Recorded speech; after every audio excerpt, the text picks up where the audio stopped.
Hey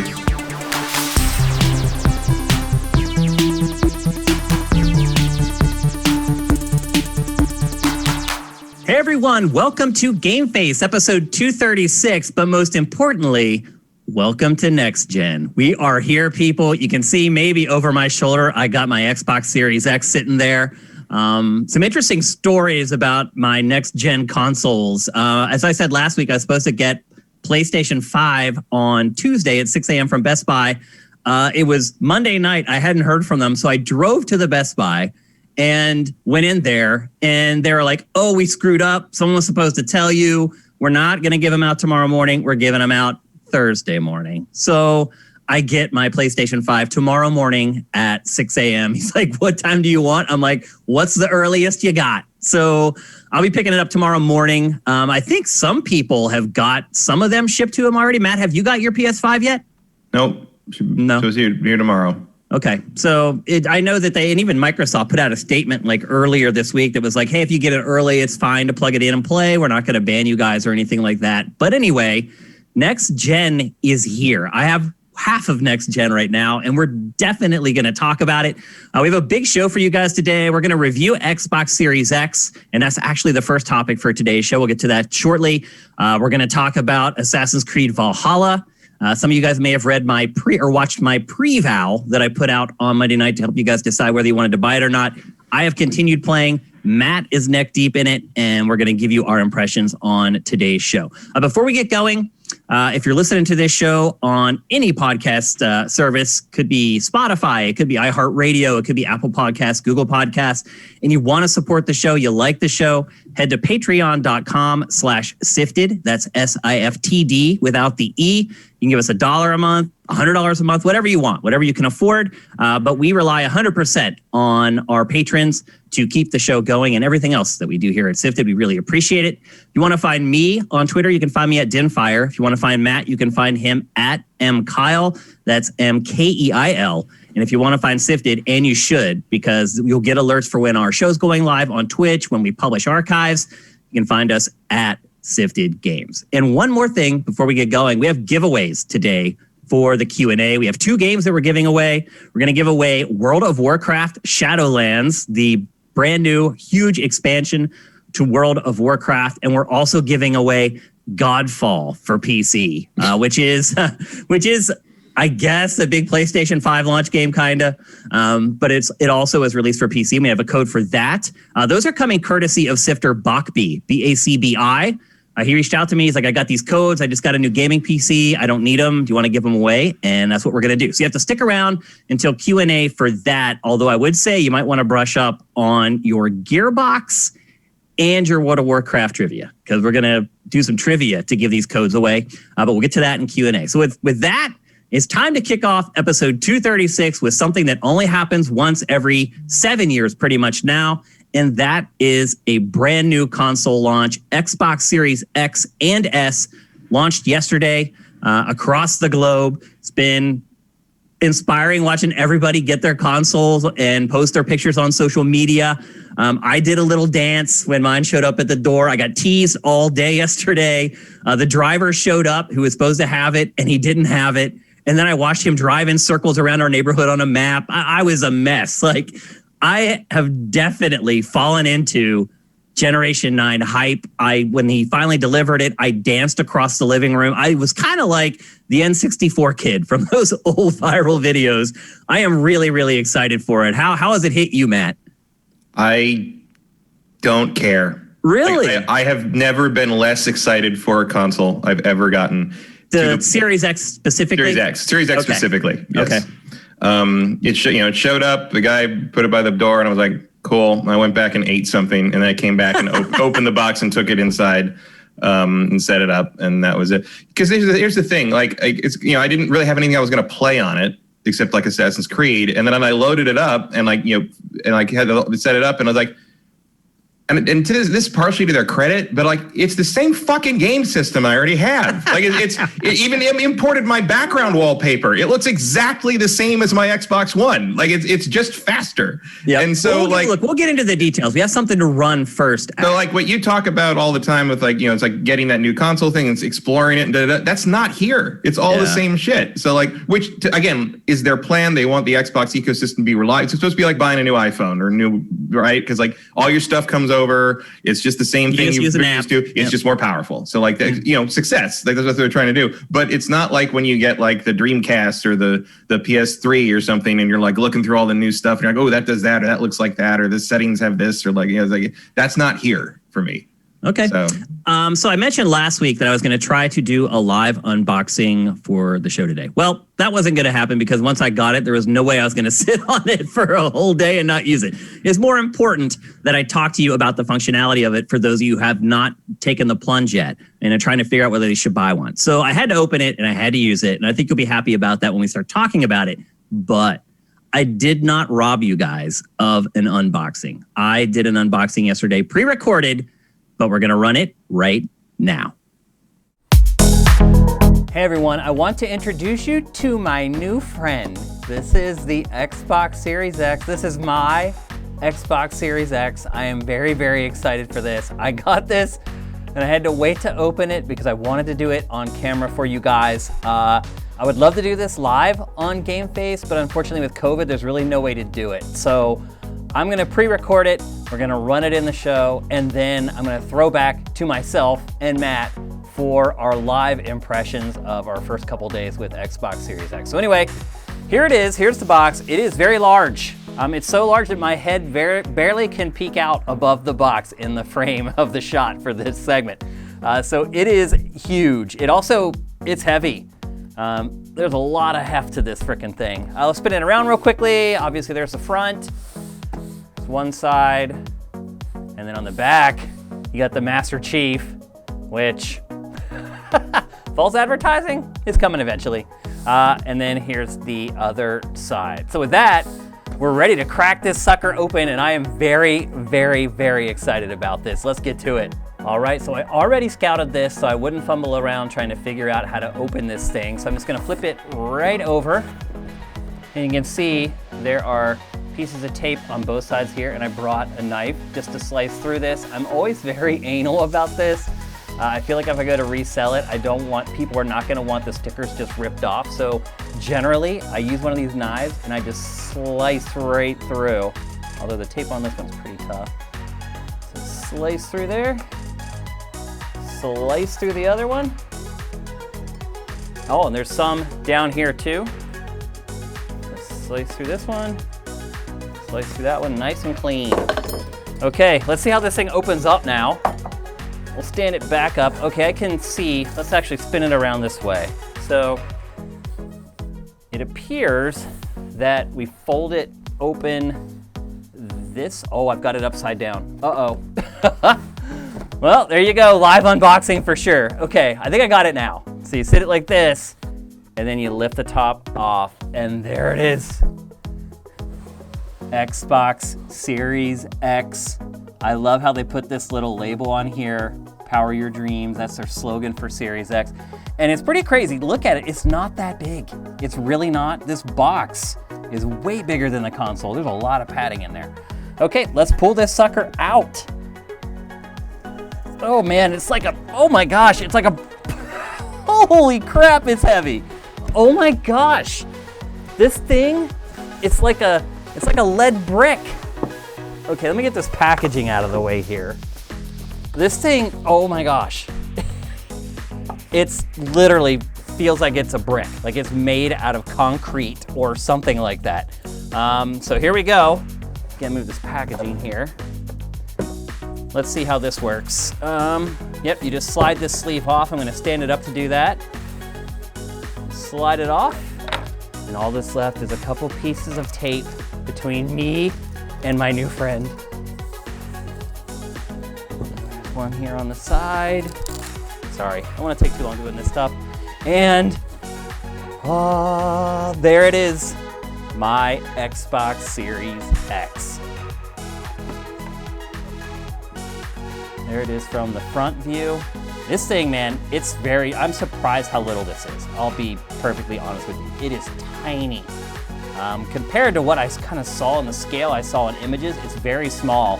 But it is very, very heavy. Like, you couldn't throw this with one arm more than like probably 4 or 5 feet is my guess. Here's one side. Got the little Xbox logo there, so you guys can see it in the shot. Here's the back. Hopefully one day I'll have one of those crazy 1 terabyte expansions that I can plug in back here. It's got your HDMI, your Ethernet, USBs, all that other stuff. And then here's the bottom. I guess when you're sitting the console flat, horizontal, this is the bottom. You can see the feet here. I'm actually gonna set it like that right now. And there it is. So you can see it is a little weird because there's this foot thing here for when you stand it as a tower. But when you're laying it sideways, it's just this weird kind of blue disc on the side of your console. See that? A little weird. Anyway, when you're sitting it horizontal, this is how it goes. And then all the ports are lined up perfectly here behind. Yeah, and this end is the end that has the crazy grate with the green light once it is turned on. Okay, so that's the console. I'll stand it up like a tower. And now you can actually see kind of the green in the camera there. Let's start going through all the rest of the stuff that comes in this box here. I'll spin this back around so you can see it. So this has a bunch of stuff in it. And then what else do we have down here? This is some kind of offer card. Yeah, it's just a quick start guide. That's all it is. Let's take a look at what's inside this little box. Move the console over here. Okay, this is gonna be the controller. And I have not held one of these yet. The new stock Xbox controller. Thanks to you guys, I have an awesome Xbox Elite Series 2 controller you guys got me for Christmas last year that I'm gonna be using for this, but here's the new stock Xbox controller that you get with the unit. Let's do a quick test of this here a little bit. Feels good. Actually feels a lot like the Elite Series controller, to be honest with you, especially the sticks. Yeah, feels pretty good. I won't know until I play it. The D-pad it looks like it's the same as the Elite controllers, but it's plastic. It's not made out of steel like the Elite ones, and it doesn't feel the same either. Not quite as clicky, which I actually may like.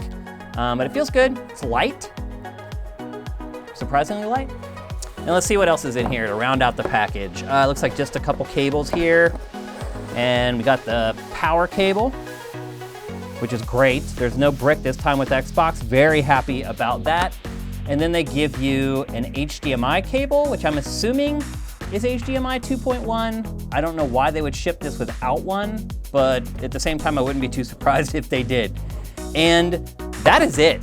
There are very few accoutrements in this. In prior Xbox releases, you would get like a headset, and it was cheap, but at least they give you one, but not anymore. They're following the Apple cycle. So there you go, Xbox Series X unboxing. All right, there you go. That's my Xbox Series X. Now back to myself and Matt live with GameFace. All right, so there you go. That's my official unboxing of Xbox Series X. Matt did mention to me while we were watching the video that that little disc can be removed from the console, and I'm very happy to hear that because it just looks weird and out of place when it's on there now. So I was not aware of that when I opened it, but now I am, and that's good to hear. So, Matt, you didn't even get like a little burst of energy when you were unboxing the thing for the first time? Not really. I mean, I was surprised at how small it was. I thought it was going to be bigger. Maybe I just have PS5 size in my mind. Yeah. It was way smaller than I thought it was going to be, for sure. Yeah. But way heavier. And I wasn't sure how I was going to display it. I ended up putting it vertically. It's kind of nice. It doesn't take up much space. It's sort of neat and sits there like a little monolith from 2001. And puts out a ton of heat. Like if you go near the top of it while it's on, it's that's its only real big exhaust. Yeah. It's gonna have to throw a lot of heat out of that valve. And it's so quiet. Like it's okay. We'll get into some of that quiet, stuff. It is like, when it runs by itself. It is. Have you put a disc in it yet? No. We'll get to all that. It's fine. You know, it's the only thing I was surprised by was like, oh, there's not really much documentation in here. There's like usually I expect like some papers or something. Nothing in there. No. It is so Spartan, and I wouldn't be surprised if the PlayStation 5 is the same way. That's just kind of the way electronics are going. Look at the iPhone 12s that Apple is sending out. It's in this little dinky box, like. They're just trying to get rid of excess packaging and things like that. So I get why, but it is weird. Like usually when you get a console, you get like this huge instruction manual and you get like all these leaflets and a plastic bag that they all go in and you get a headset. The quick setup thing. So you know, because they know that nobody's ever going to look at the actual instruction manual. Like it's, but so you really just get the little tag. Yeah, a little tag that says what you need to do, and that's it. Which is fine. Because ultimately how it works is once you turn on your Series X for the first time, it prompts you to use the Xbox app on your smartphone. I would say it forces you to use the Xbox app. I would guess you can probably set it up without, but... You can't, apparently. Really? Like, I didn't see a way to do that. I tried because I don't want the Xbox app, but like, no, I had to do it. And then there's some kind of, is it the Xbox that's sending out the Wi-Fi signal or is it just connecting through your Wi-Fi? It's the Xbox. It's the Xbox creating its own Wi-Fi network. So you have to connect to that and then you get like a code that you have to input in the app and then it just kind of takes off. And I will say this, Matt alluded to earlier that, and he's right, that when you get your Xbox Series X set up, you look at it and you're like, this is just like my Xbox One. It's really hard to see a difference because it's the same OS, it's the same everything. Yep. What I actually did was I just opened the store and like the store just like, boom, pops right up. I'm like, okay, that's new. Like the speed. I mean, you do notice the speed. Oh yeah, immediately. But just looking at it, it doesn't look that different. No, and to Matt's point, you can also go and choose to basically upload all your settings from your old Xbox. And so it intrinsically makes your new Xbox look exactly like your old one. And I agree, Matt, it's a change. And so after I got everything set up, I did the unboxing, came back home, got it set up out of my living room and started messing around with it. I felt the same way you did, Matt. I'm like, I'll be honest. My first impression was, why did I buy this? Because after everything got loaded up and it was cool, it's very slick, it's very quick as far as like loading up all your stuff from your old Xbox. Once that all happens and you're kind of over all of that, then you're like, okay, now what? And that's where the pause happens. Yeah. And I'm like, I guess I'll install Assassin's Creed and keep playing that. Like, it's just like, now I went through my library of whatever stuff I had that I was interested in playing or currently playing that had the smart delivery on it and just started installing those. And I went and did something else for like an hour. Like that was the other thing too that's a little bit different is like, when you get a console now, you can't play it right away. You got to install shit. Yeah. Yeah. So you had to install the new like the update to the OS or whatever, and the download speeds are not any better than they were on Xbox. No, they're the same. They're exactly the same. We'll see what they do with PlayStation 5. I've heard reports that downloads on PS5 are like blazingly fast, but I'll wait to pass judgment until I see it with my own eyes. Not faster on Xbox Series X. It's the same as it was before. So you do that firmware download, and then you have to download games. And like, you also have to update the controller if you use the new controller, which I will never get used to controllers needing updates. That is so weird to me. Well, the first game I wanted to play was Watch Dogs Legion because I was playing it on the base Xbox One. So I'm like, all right, well, I want to check out Legion because obviously it has ray tracing and a bunch of other stuff. I wanted to check it out. And it took like another 3 hours to download the momentum of it all is not the same as it used to be. It used to be you rip it open and from the minute you see it, it's just nonstop euphoria. And there's something there, like even on PS5, you'll be able to. Yeah, even on PS5, you'll be able to pull up like the Astrobot thing. Yeah, it's already installed. Yeah, and you can start messing around and try out the new DualSense controller and seeing all the functionality from that. It's just. And I was, we talked about this a lot in the run up to this, but like there was no Game Pass like trial or anything like that. Yeah, there wasn't. It's very anticlimactic getting an Xbox Series X. I guess is the best way I could put it into like one sentence. Like you're very excited, you open it up, and then it's just kind of a steady decline from there. And then you look around at some of the games that I was like, do I want to play Yakuza Like a Dragon? kind of, but it's like that's not the game that you play because you got a new console. And I don't have that on Series X, unfortunately. No, well, there isn't one.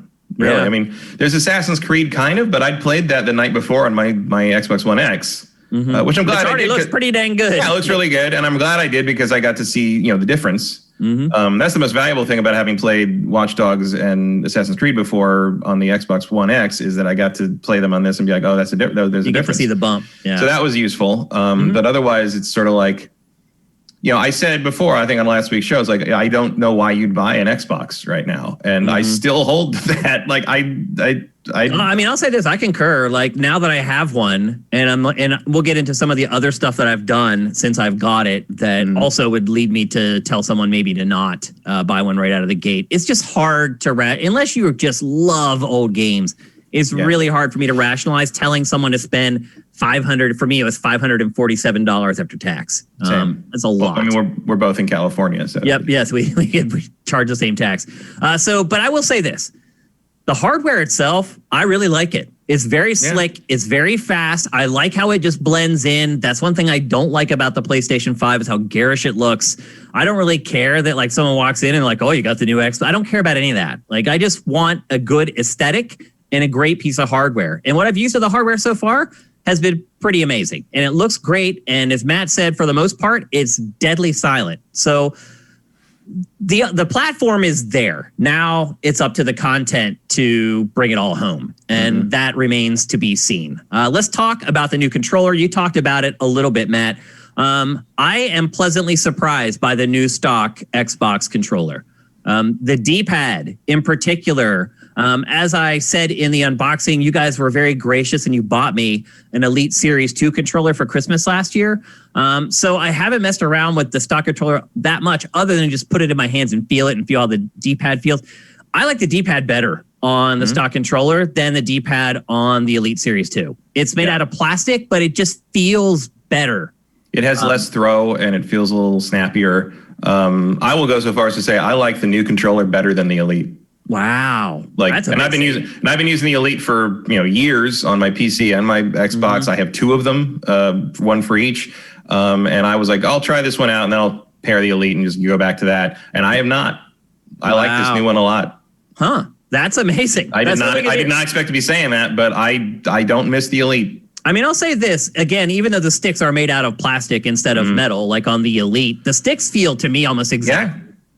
Part of it may be how I have the sticks tuned on my Elite, because you can do that. You can set the tension on your sticks. And maybe I just haphazardly set up my Elite so that the sticks are the same way as this, but it feels the same. Yeah, I mean, it feels to me like they designed this controller to feel like an Elite controller, just without the materials. Yeah, exactly. So I'm a pretty big fan of it. I think people who get the controller with their system are not going to be disappointed. At this point, I would not recommend investing in an Elite controller. I would definitely say try out the new controller first before you decide to do that. I think you're going to like it a lot. Yeah. And now it's time to talk about games. And we talked about it a little bit. We've talked about it for 2 months on GameFace already about how we really didn't see a really strong launch lineup for the series consoles. And now that we're here, that has turned out to be the case. There's really no strong game that you really just want to boot up right away, unless it's a third-party game like Assassin's Creed or Watch Dogs Legion. There's really no first-party stuff there. And Yakuza Like a Dragon, some people may really resonate with that. To me, that's not a big launch game for a console. It's just not. But the big hook for Xbox Series X and S is that it's very easy to access and jump around between your old library of games. And so that's kind of where I've put my focus on testing Series X over the last 24 plus hours. And I focused on a trio of games. The first game that I focused on, as I said earlier, was Watch Dogs Legion. I just wanted to check it out to see how much it was improved over the Xbox One. And again, I had the base Xbox One, the launch unit. And I have to say, it looked like a different game, Matt. Like, everything about it looked completely different. The draw distance, being able to see like 6 blocks down the street. On my base Xbox One, I could maybe see like a block and a half or 2 blocks, and then it would just get like blurry. The texturing, the lighting, everything about it, huge step up. So I was like, okay, this is what's showing me the horsepower of the Xbox Series X. Like, I mean, the first thing I played was Assassin's Creed because I was still in the middle. I was new. It came out the night before, and I was still playing. I'm playing that on PS4. But I was playing that, and so I loaded up, and I'm like, oh, cool. It looks nice. It's a little sharper. The frame rate's higher. It's just a little better. Like, you bump the settings up a little bit. Cool. And it wasn't until later last night that I loaded up Watch Dogs because I was installed second, and it took a while. And I've been playing Watch Dogs so I wasn't as interested. Mm-hmm. And I went and I loaded up Watch Dogs Legion, and I'm like, oh, that's wow. Like it was night and day. Like it was like Assassin's Creed was like, oh, because I played this on the previous system last night and I'm playing it on this one today, I can definitely see the difference because I just had experience with that. With Watch Dogs, I didn't play that in like 4 days, and I'm like, oh, this is not the same game. Like this looks completely different. Like just the lighting quality, the just there's something about it. Like it did not have there's a flat look to the previous Gen 1 that is not in it. Almost like the environments almost look too good for the character models now. Yeah, like a bus pulled up that had the screens that were like cycling through on the side of it, and I just stopped and like looked at it. Like like I stared at a couple trees. Look at the light come through the branches of that tree. That's crazy. Yeah. I'm excited to play Valhalla on my PS5 when I get it tomorrow morning. It's definitely, I mean, playing at a higher frame rate is basically really nice. There's a lot of like extra particle things in the snow. You can tell like that's working a little better. It's little, but the jump on Watch Dogs is much more noticeable. It's huge. Yep. And so that showed me the horsepower. And then I was like, okay, let's start getting into some of the other stuff that they've talked about, the backwards compatibility. The first game that I decided to check that out with was Rocket League. And the reason I decided to use Rocket League is because right now, Rocket League is the only game for Xbox Series X that can run at 4K 120 frames per second. And one thing I should say is when you get your Series X, that functionality is not turned on by default. You have to go into the menus and turn on 120 hertz. Otherwise, it will not display at that frequency. So I did that. I went in and turned everything on. I went and played Rocket League in 4K 120 and dominated. I haven't played Rocket League in it's been like a year and a half, and I scored like 5 goals out of our 7 goals. So I don't know if I just got matched up with a bunch of bad players or if the fact that I am playing at 120 frames per second actually gave me a competitive advantage. Keep in mind, I'm using my new TV now, and there's like no latency anymore. This new TV, it's like the milliseconds are like nothing. So I don't know if all that coalesced into me just dominating the game, but I could definitely see a huge difference in Rocket League. Some of it may be the TV because, coming off a similar plasma, which is more like 120 milliseconds of lag, you jump to this thing, which is more like 17. Yeah. Like every multiplayer, all of a sudden fighting games were a lot easier online. I was like, oh, this is what it's supposed to feel like. Yep. So that might be part of it, but I'm sure the frame rate matters. Oh, the other thing I should have said about Watch Dogs before we moved on was my save, boom, in there. And then when I decided to play Rocket League, they go in and they start pulling in your saves. Yeah. So it's very seamless. It's very easy. It's pretty quick. I was kind of surprised how long it took for them to download my 360 saves. I know I have a lot because that's probably the generation I've played more than any other in my entire life. But it took like 2 minutes to download just my save data for 360. So the one thing I also will say is when I imported my stuff and everything for Assassin's Creed, and it immediately crashed to black, and I had to restart. Really? I had to restart the game, and that worked. Okay, but only problem I've had so far. Yeah, Rocket League worked great, and so my third game that I turned my attention to was the notorious Dark Souls. So I was like, okay, I've tried a game from last gen. Let me try one from the Xbox 360 gen. And what better game than the one that I have tangled with over and over and has defeated me over and over again. And also a game that, if you remember, had problems with like huge frame rate problems. Yeah, especially on the Xbox. Yep. And so I was like, all right, I downloaded it. And then my saves got sucked right in. I started right where I left off. In fact, started off right where I left off in Shane versus Dark Souls, the live stream that I did. That same damn room that I started in like 20 times and couldn't get past. So I start there. Everything works great, and it does look better. It's way crisper. It does kind of have those weird, almost like white edges around stuff that I was talking about a couple weeks ago. But it looks crisper, cleaner. and then I tried to move, and Matt, it is unplayable. Really? Unplayable. Its frame rate, my guess, in that first room, I took 4 steps forward, it almost stopped. It was so bad. Now, my guess is that there's some kind of frame pacing problem there, because the ports for Xbox on the Dark Souls games are terrible. Well, it's worse than it was. There's only so much you can do. There's only so much you can do with, because they're going to have to patch some of this stuff. Yeah. So 2 out of 3 ain't bad. The only backwards, because I just, there's a lot of downloading to do. The only backwards compatible thing I tried was Dragon Age Inquisition at the request of one of my friends who loves that game. And it looks about the same, it's a little crisper, but the main thing is the load times are maybe like a third of what they used to be. And I'm running that was also to test, because I'm doing the thing that Digital Foundry did, where I got that 2 terabyte. I didn't get the 8 terabyte one, but I got the 2 terabyte SATA Samsung drive, the 870, and I hooked it up with a little adapter and formatted it. That's where I'm going to install all the backwards compatible stuff, anything that's not built for Xbox Series X. And so I put it on that to see. Yeah, great. Worked great. Everything is working as intended. The improvements are tangible and there. There's just nothing to really play yet. Yep. So there is nothing to play, but Matt, I did start digging into the hardware late night last night. I was like, okay, I'm just going to go through all the menus and start looking for stuff. And I did pull up some stuff that I didn't know about. One thing, and I just got a 4K TV, and this is just kind of a non sequitur, but I want to ask you about it. Why are there no 4K movie rentals? There should be. Like 4K, where? Like on the Microsoft store. I went to the Xbox store. I'm like, holy crap! I just realized I have a 4K TV and I can start renting movies in 4K. So I'm like, surely with their 4K console, if I go to the store, I'll be able to rent a 4K movie. No option for 4K, just HD. Sometimes HD does mean 4K, like just automatically. Sometimes it'll say HD and it'll just play in 4K. That's usually what HD means now.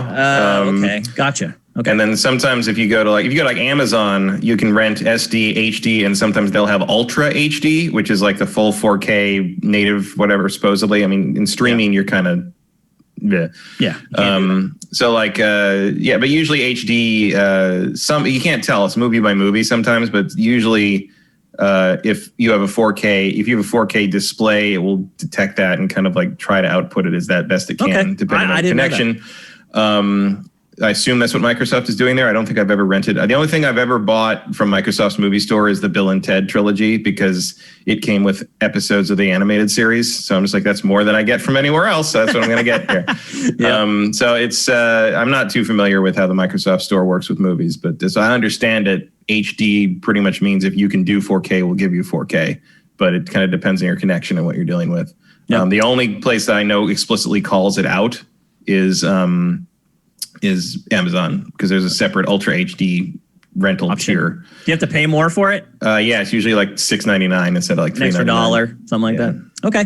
Another thing you have to turn on, I should mention before we move forward, manually, that isn't turned on by default, is variable refresh rate. Now, keep in mind, if you don't have like the LG CX like I just got, and truth be told, most of you guys probably don't have variable refresh rates on your monitors if you're using a TV, then don't turn that off. Don't turn that on. But if you have like the LG CX or something that can handle it, you have to go in and turn those on manually, which I also did.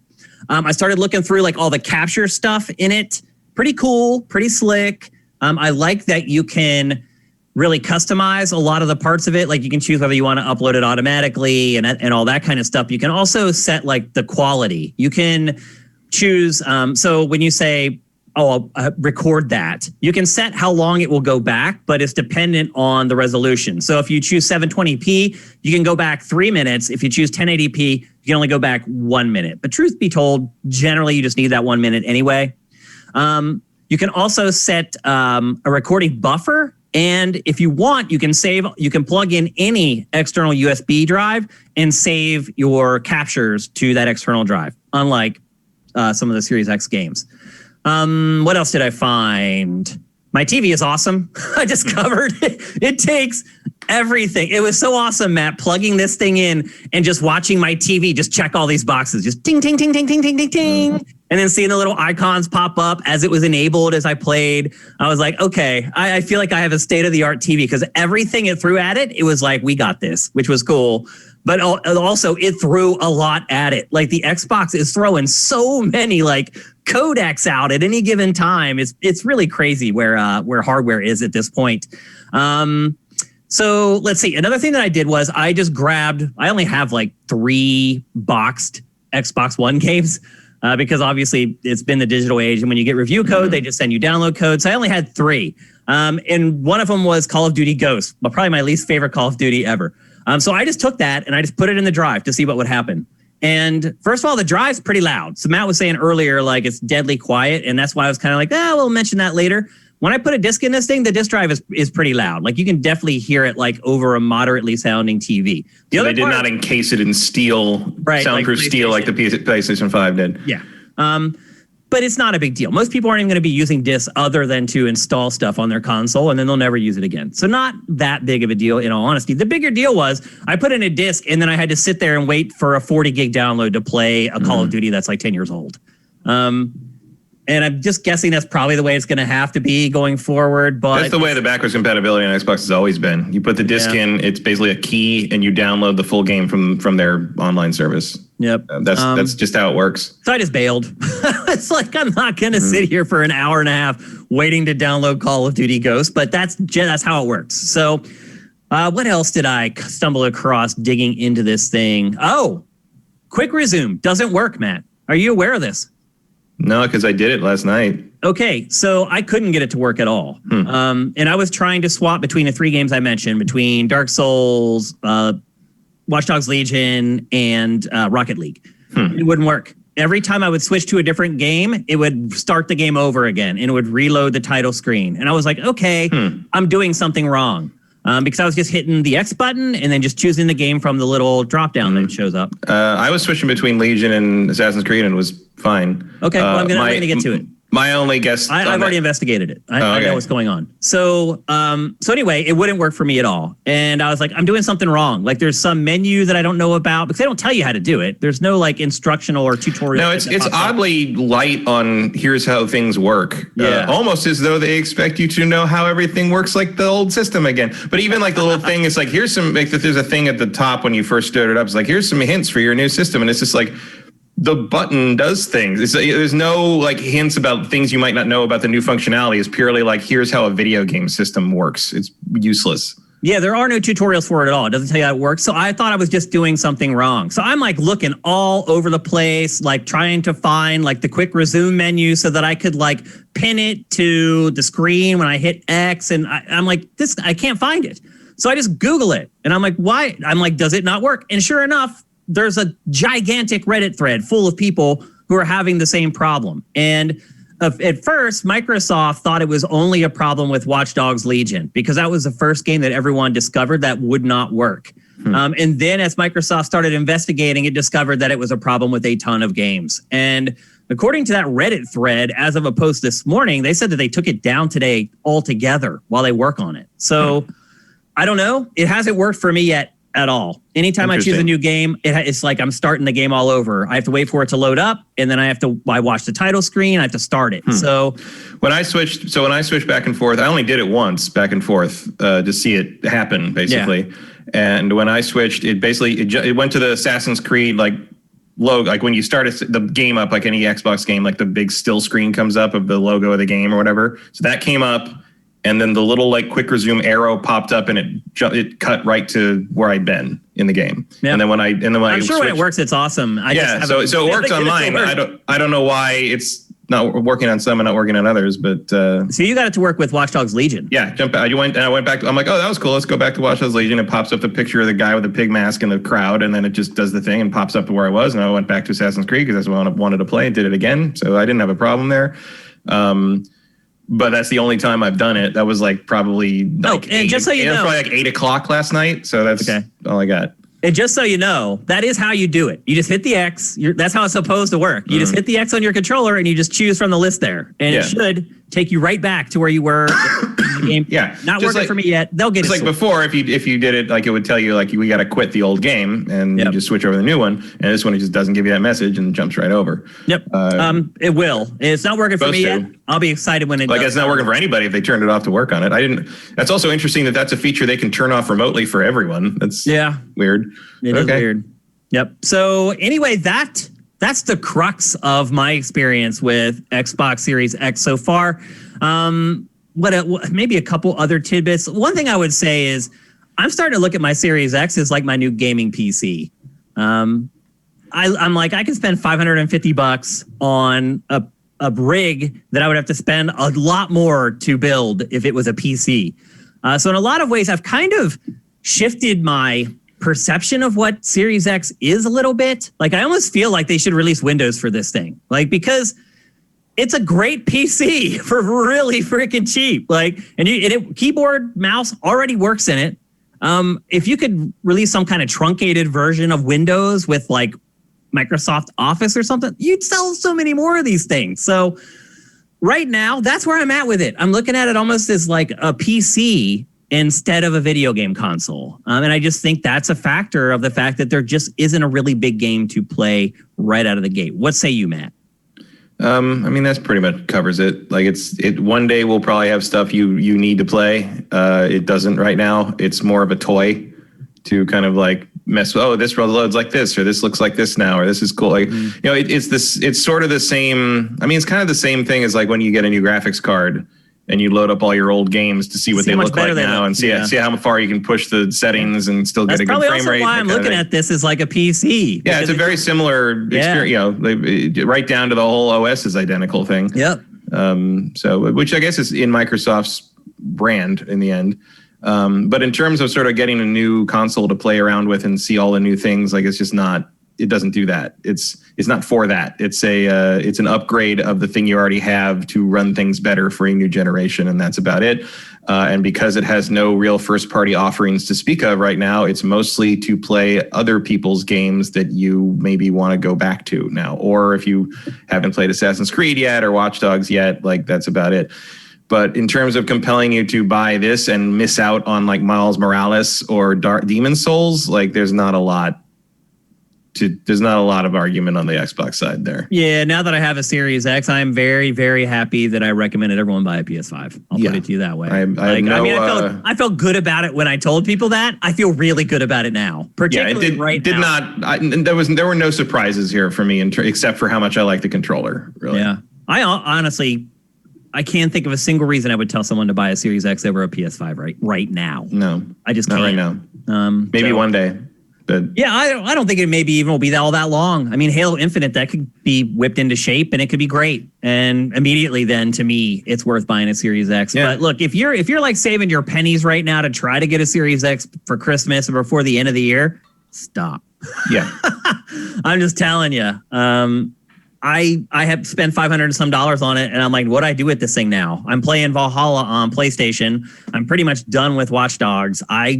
I'll tell you what you do with it now. 6 months. I'll tell you what you do with it now. You write it off on your taxes. Yeah. As a business expense. Yeah, it absolutely is. But I mean, that thing may sit there for 6 months before I touch it again. I mean, a lot of it's going to depend on how the third-party stuff shakes out. If PlayStation 5, if the third-party stuff is on par there, why would I start buying it on Xbox? I can tell you why. I'll tell you why I will. Because I have more goddamn storage space on the Xbox. That's a good point. That's a good point. Because I can expand the Xbox easier. Like the PlayStation 5, we're waiting for Sony to like verify which SSDs we can stick in the thing. Oh, we're gonna get to that because there's all kinds of stuff going on with the PS5 storage right now. And so that's the situation on Xbox. So ironically enough, we're sort of still in the same. For me, I'm still in the same position I was last gen, where I'm gonna play the exclusives on PS5 and I'm gonna play everything else on the Xbox. Yeah, if they're close, if I have 6 months of third party stuff on PS5, I'll probably never go back to third party on Xbox. I just won't.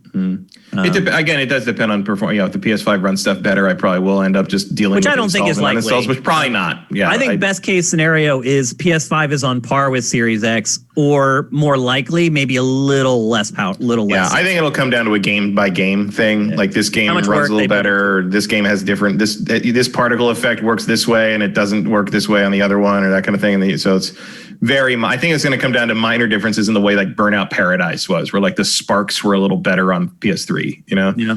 I'll just put it to you this way. Like if I had really went out on a limb financially to buy this console, I'd be really bummed right now. Yes, I agree. Like if I had made like big sacrifices to save for it and knowing that 6 months from now, 8 months from now, I would have been able to afford it easily, I would be really bummed if I had made big sacrifices to get this thing. I hope that we've kind of led you guys down the path where that didn't happen over the last 3 or 4 months. I feel like we've been pretty upfront and pretty honest. And ultimately, I think we were pretty accurate about PS5 and Xbox Series X. I definitely feel like I did not mince words about my feelings on this. Yeah, for sure. I tend to be a little more diplomatic. It's just as my role of host, I have to be. Otherwise, I'm a terrible host. So I tried to be a little more positive when I can, but I think if you watch GameFace, we sent the message out pretty loud and clear. So there you go. That's Xbox Series X. I hope I don't touch this thing for like months. Like it could happen. Like I literally could have spent $500 to fiddle around with an OS for like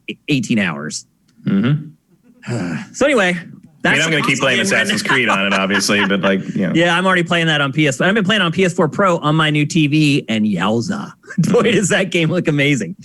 And we're going to talk about that later on in the show. But first, we're going to talk about something that happened that I had not anticipated. N7 Day is November 7th of every year. And basically, it's a holiday for Mass Effect, for lack of a better description. But since Andromeda came out, it's become kind of a non-event because you're like, well, what are you going to celebrate on N7 Day? And so I completely even forgot it existed until BioWare was like, oh, hold on a minute. We got something for you guys. And did they ever? They finally announced the long-rumored Mass Effect Trilogy remaster. They've called it the Mass Effect Legendary Edition. It is coming to PC, PS4, and Xbox One, and then it's also going to have next-gen enhancements. And it's coming in spring of 2021. Matt, how happy were you when you heard about this? Pretty happy, but I knew this was coming to some degree. Especially because I knew that it was just a matter of when they were going to admit it. And then there's an art book for Mass Effect, a new art book coming out in February. And everyone's like, okay, well, clearly, like something's happening. If you're not going to put a new art book out for nothing, like it doesn't come out of nowhere. So and with all those things flying around. So I don't know if it's going to be February for this thing, because they did say spring, which is after February, but like clearly we're getting it before June, somewhere in there. Yeah. And I know there are some tweaks that are happening to it. I wouldn't expect to see one completely remade in the style of 2 and 3. Although BioWare specifically mentioned that they are tweaking one. That is the sore spot. That is the one game that they're going to spend the most time on, and that they need to spend the most time on. And so I have heard that they were going to launch this in October this year. And that one of the reasons it got pushed, in addition to the COVID transition, was that they wanted more time to mess with one and make it better. Because it does need work, man. One is a rough play. It's hard to play now, for sure. It was pretty much a prototype for what would become the modern BioWare standard, and it shows if you go back to it. And the other problem is this is the Mass Effect trilogy. So if people have not played any of these games and they get it, what's the first game they're going to play? They're going to play the first Mass Effect. Imagine if they didn't touch that game, and that's the first impression people get. And they're like, okay, this game is 50 hours, and the other two are like, that's like 100. Wait a minute. I have to go play 50 hours before I can get to the good stuff? That's a hard sell. So they had to do it, and it's good that they are doing it. What other tweaks would you suggest, Matt? Anything to 2 or 3 that still kind of grinds your gears a little bit? Not that wouldn't require like basically ripping the thing apart and putting it back together again. So you're saying there are things that you'd like, but they're not really feasible. No, they're not realistic. They're the last boss of 2 is really stupid. I think there's a consensus on that. The ending of 3 could have been more rooted in the choices you'd made across 3 games, and not just like the big pick a color thing. I'm not a hater of the Mass Effect 3 ending. I think it's fine, but I think that It could be better. Especially after the update. But I just think that like Mass Effect deserved better than fine. And was it Casey Hudson went on and on about how they were going to make it all matter, and it didn't. No. Like, and I'm not a big like, oh, the devs lied, because it's just stupid. Like, it's just such a pathetic way to be about this shit, because like sometimes things change and develop. Everything's a conspiracy, Matt. And like, but it's just like, don't need any proof for it either. It's not that I'm just like, oh, you said this and it turned out to be different. It's that like, I don't care. Anything anyone says in the run up of marketing for anything, I only half believe it anyway. You know, like you and I have been through the PR machine enough that we know that most of that is very negotiable. But like, to me, like they play these 3 games, and it's so rooted in what you do and what you choose. And there's so many callbacks, especially in 3, to all the weird decisions you made over the last 2 games. And it's also integrated. And then the ending is just, pick a color. Yeah. This is like, it's not. And like, here's the other thing is like, if that was the end of like a book, of like a novel where you run into this like Citadel child and you have this whole thing like that would pretty much work for me as the end of that science fiction story. But it's not just that science fiction story. It's my journey with this character, with all these decisions to be made and all these choices to be made, and kind of to the point that you had to make an app where if someone hadn't played the other games, you got to design the universe through their choices so that you'd have something to go on to load up Mass Effect 3 on the Wii U. So the fact that the ending is sort of like the one major event in the story that does not take that level of choice into account is bizarre. I mean, it's not bizarre because I know it would be very, very hard to do that properly. So they just sort of punted. But the punting is disappointing. Okay. But it sounds like overall, I think 2 and 3 are great. Mass Effect 2 is one of my favorite games of all time. It would probably be like top 3. And I don't think you're alone in that one. It would also be my pick for best game of last gen. Interesting. I love that game more than just about any other thing from the Xbox 360 generation. Yeah, those 2 games, they still hold up today. Like people can play them today and they'll be okay with it. There's a few things in them that tip its hand a little bit as far as how old it is, but you gussy up those graphics a little bit. People play that stuff in 4K. I think it'll go over pretty well. So big news, but if you've been watching GameFace or if you've been on Sifted, we've literally curated at least 4 stories about this trilogy being remastered. Yeah, this is one of the worst kept secrets. Yeah. So sifters have known this has been coming for a while. If you don't spend a lot of time on Sifted, it may have been like one of the best surprises of 2020. And there haven't been many good surprises in 2020. Let's just be honest. And then the final part of the N7 presentation was that BioWare announced that a new Mass Effect is in development. Now that some people may not be celebrating that as much because the last Mass Effect game was Mass Effect Andromeda, and the impressions of that from most fans were highly negative. And now they did say that they have a team already of 12 people who have worked on prior Mass Effect games that are working on this new one. So it does look like BioWare's keeping it in-house, meaning like in-house at Edmonton, which typically is their good studio, but I don't know. Like, I feel like I've even lost faith in that studio at this point, Matt. Not lost faith. It's just that they've gone from blazing the trail to walking on the trail. They obviously they know that people are concerned about a new one. They said veteran team several times. Yeah, like 3 times. Yeah, I mean, really like 3 times. Technically, the people that made Mass Effect Andromeda are also a veteran team now. Right. They made a Mass Effect. Yeah.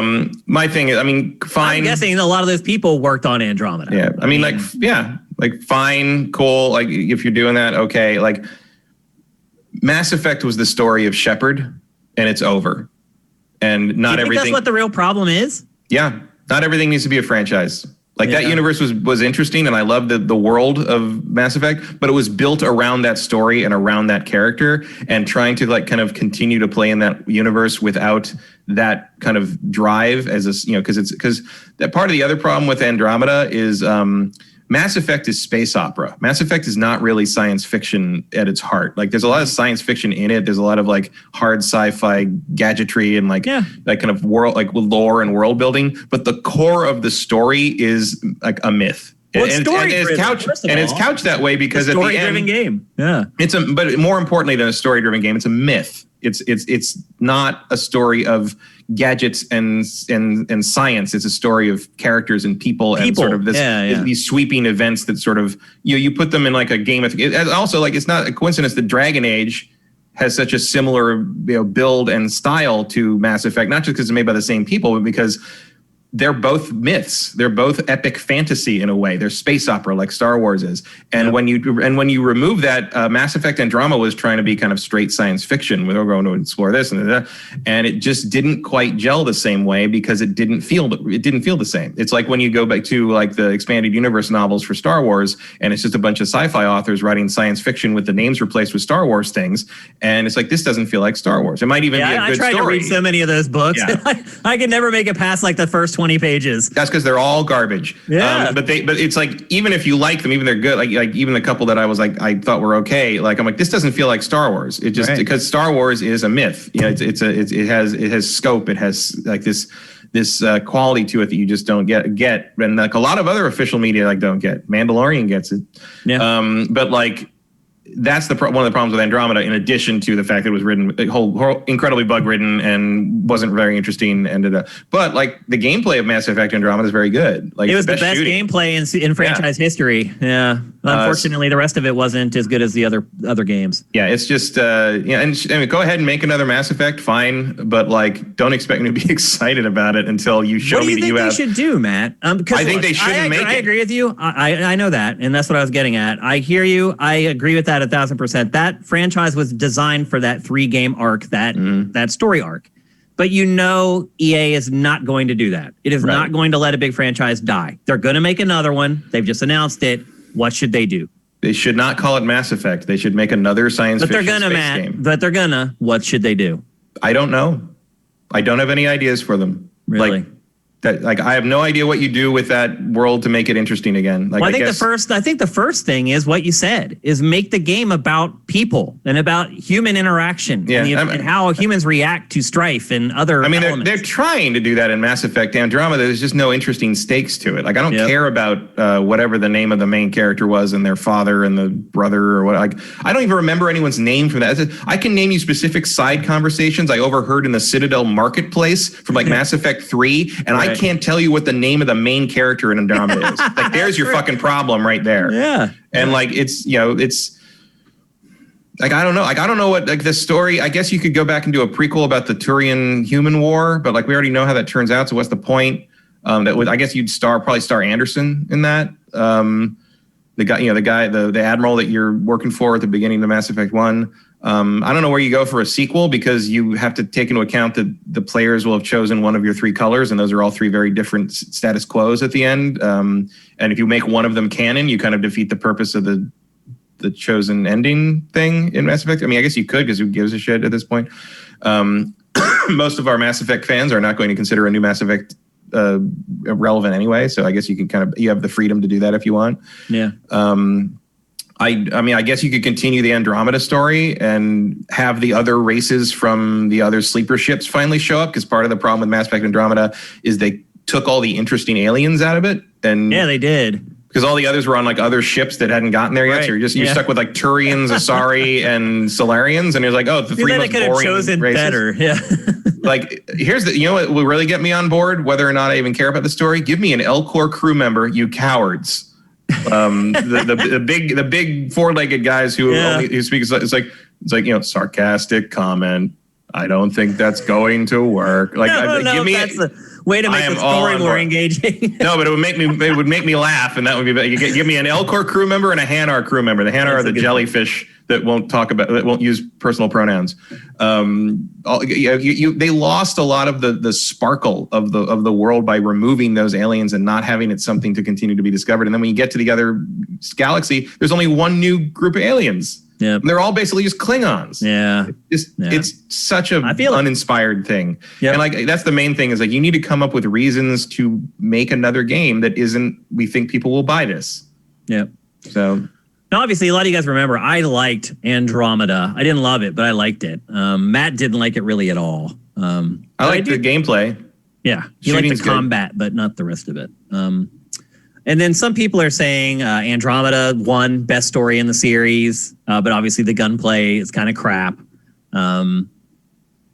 But yeah, I mean, if you're just looking at the story, I guess the first one does hold up. The first one is the strongest, like 3-act structure. The first one, and it has the strongest villain because Saren is an understandable and relatable antagonist, whereas like the Elusive Man is more of sort of a puppeteer thing, which isn't as direct and sort of on your side, sort of not. And then by the third one, you're up against the Sovereign and Harbinger, and like they're much more esoteric because you're never really face to face with them except in like kind of weird boss battles. So Saren is sort of the most compelling antagonist, I think, of the series. But I do think Mass Effect 2 is the most interesting storytelling because it is basically a short story collection of a bunch of character-driven like side stories that kind of congeal to form a full collection. Like that's the thing is like the suicide mission and the bookends of the Human Reaper thing are like just incidental. Like they're not really that like the end boss of Mass Effect 2 being dumb doesn't really impact Mass Effect 2 much because none of that's the point. The point is to bond with all these crew members. Yeah, which is what makes. Which is actually, I think, because I had a friend who has played through the Mass Effect games for the first time. Currently still playing. She's still playing Mass Effect 2, and she kind of hates them. Dragon Age fan hates Mass Effect for many reasons. The Dragon Age also has the same flaws, but I guess if you have a sword instead of a laser gun, it's more. It makes a difference. But like she'd heard from all the fans and everything about how much everybody loves Garrus. And she, after playing the Mass Effect 1, she's like, I don't understand the Garrus fandom thing. I don't get it. And I'm like, I will say this. Neither did I until after Mass Effect 2. Like Mass Effect 2, I remember when I first played Mass Effect 2 and Garrus showed up as one of the crew members. I'm like, really? Him? Like you brought him back? I don't get it. And by the end of Mass Effect 2, Garrus is my fucking bro. Like, and I go back to Mass Effect 1 and I love him, but Garrus doesn't really do much in Mass Effect 1. The Mass Effect 1 does very little to make you love your crew. And outside of being generally likable, except for the one racist girl, and and then 2 bonds you with these characters in a way that 1 just never even attempts, and 3 sort of like knows that and runs with it. So by the end of the Citadel DLC, everybody's in tears, and it's great. Yep. Lots of people in chat bringing up Frostbite. Frostbite is a problem. The engine that Andromeda was built on, that has been notorious for a lot of bugs in pretty much every game that's been built on it. So that is one thing I would hope for the next Mass Effect is they get away from the Frostbite engine. Yeah, go back to Unreal. Like Unreal was what the first were done on, and it was Unreal. All of them were. One Unreal? All of them were. Yeah. Okay. I didn't know if they had changed the Frostbite for 3 or not. They did. All of them were Unreal. Okay. Yeah, go back. Please go back. I think one was like Unreal 2.5 or something, and the others were 3, or maybe it was one was 3 and the others were 3.5. Like there was an upgrade in the Unreal Engine between 1 and 2, which is part of the reason there was a big difference there. But they were all Unreal, and it mattered. And I don't think it's a coincidence that Respawn insisted on using Unreal for Fallen Order. They're just better for what they're trying to do there. Yep. When do you think we're going to see the next Mass Effect, Matt? 2023, 2024? 2024 would be my guess. Dragon Age 4, I think, is 2022 at this point. What it's looking like. And I would say this game probably has 2 more years beyond that. So, I mean, they're doing the thing they did again where they show the thing too early, or they announce it too early. And because that happened with Andromeda as well. Like Andromeda was announced a long time. You remember this? I mean, this demo. I remember watching this demo like 2 years before it came out. We're like, what happened? Where is this game? And then it came out. I mean, they put out a trailer for it. I mean, this is probably a good signpost to put down in the ground right now, because they put out a trailer for Andromeda when they just said new Mass Effect, and it was just like environmental shots. Yeah. And we had to use that trailer on GameFace for like the first year plus of Sifted's existence.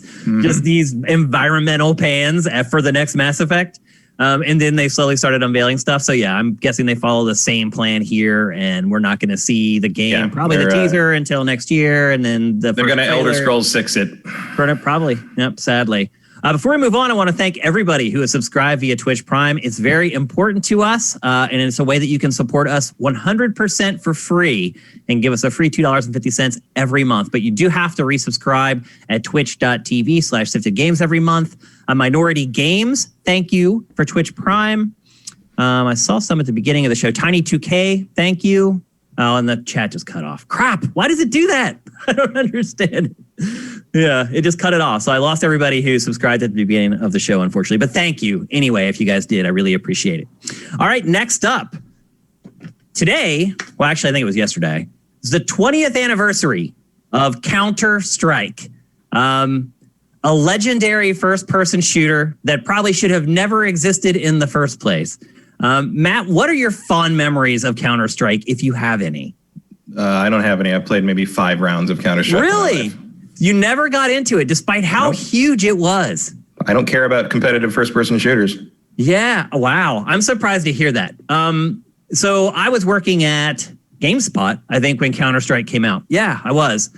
And it just took over the office. After work, you wouldn't leave. We'd all sit there and we'd play Counter-Strike for like 4 or 5 hours after work. And if you didn't, you were frowned upon, oddly enough.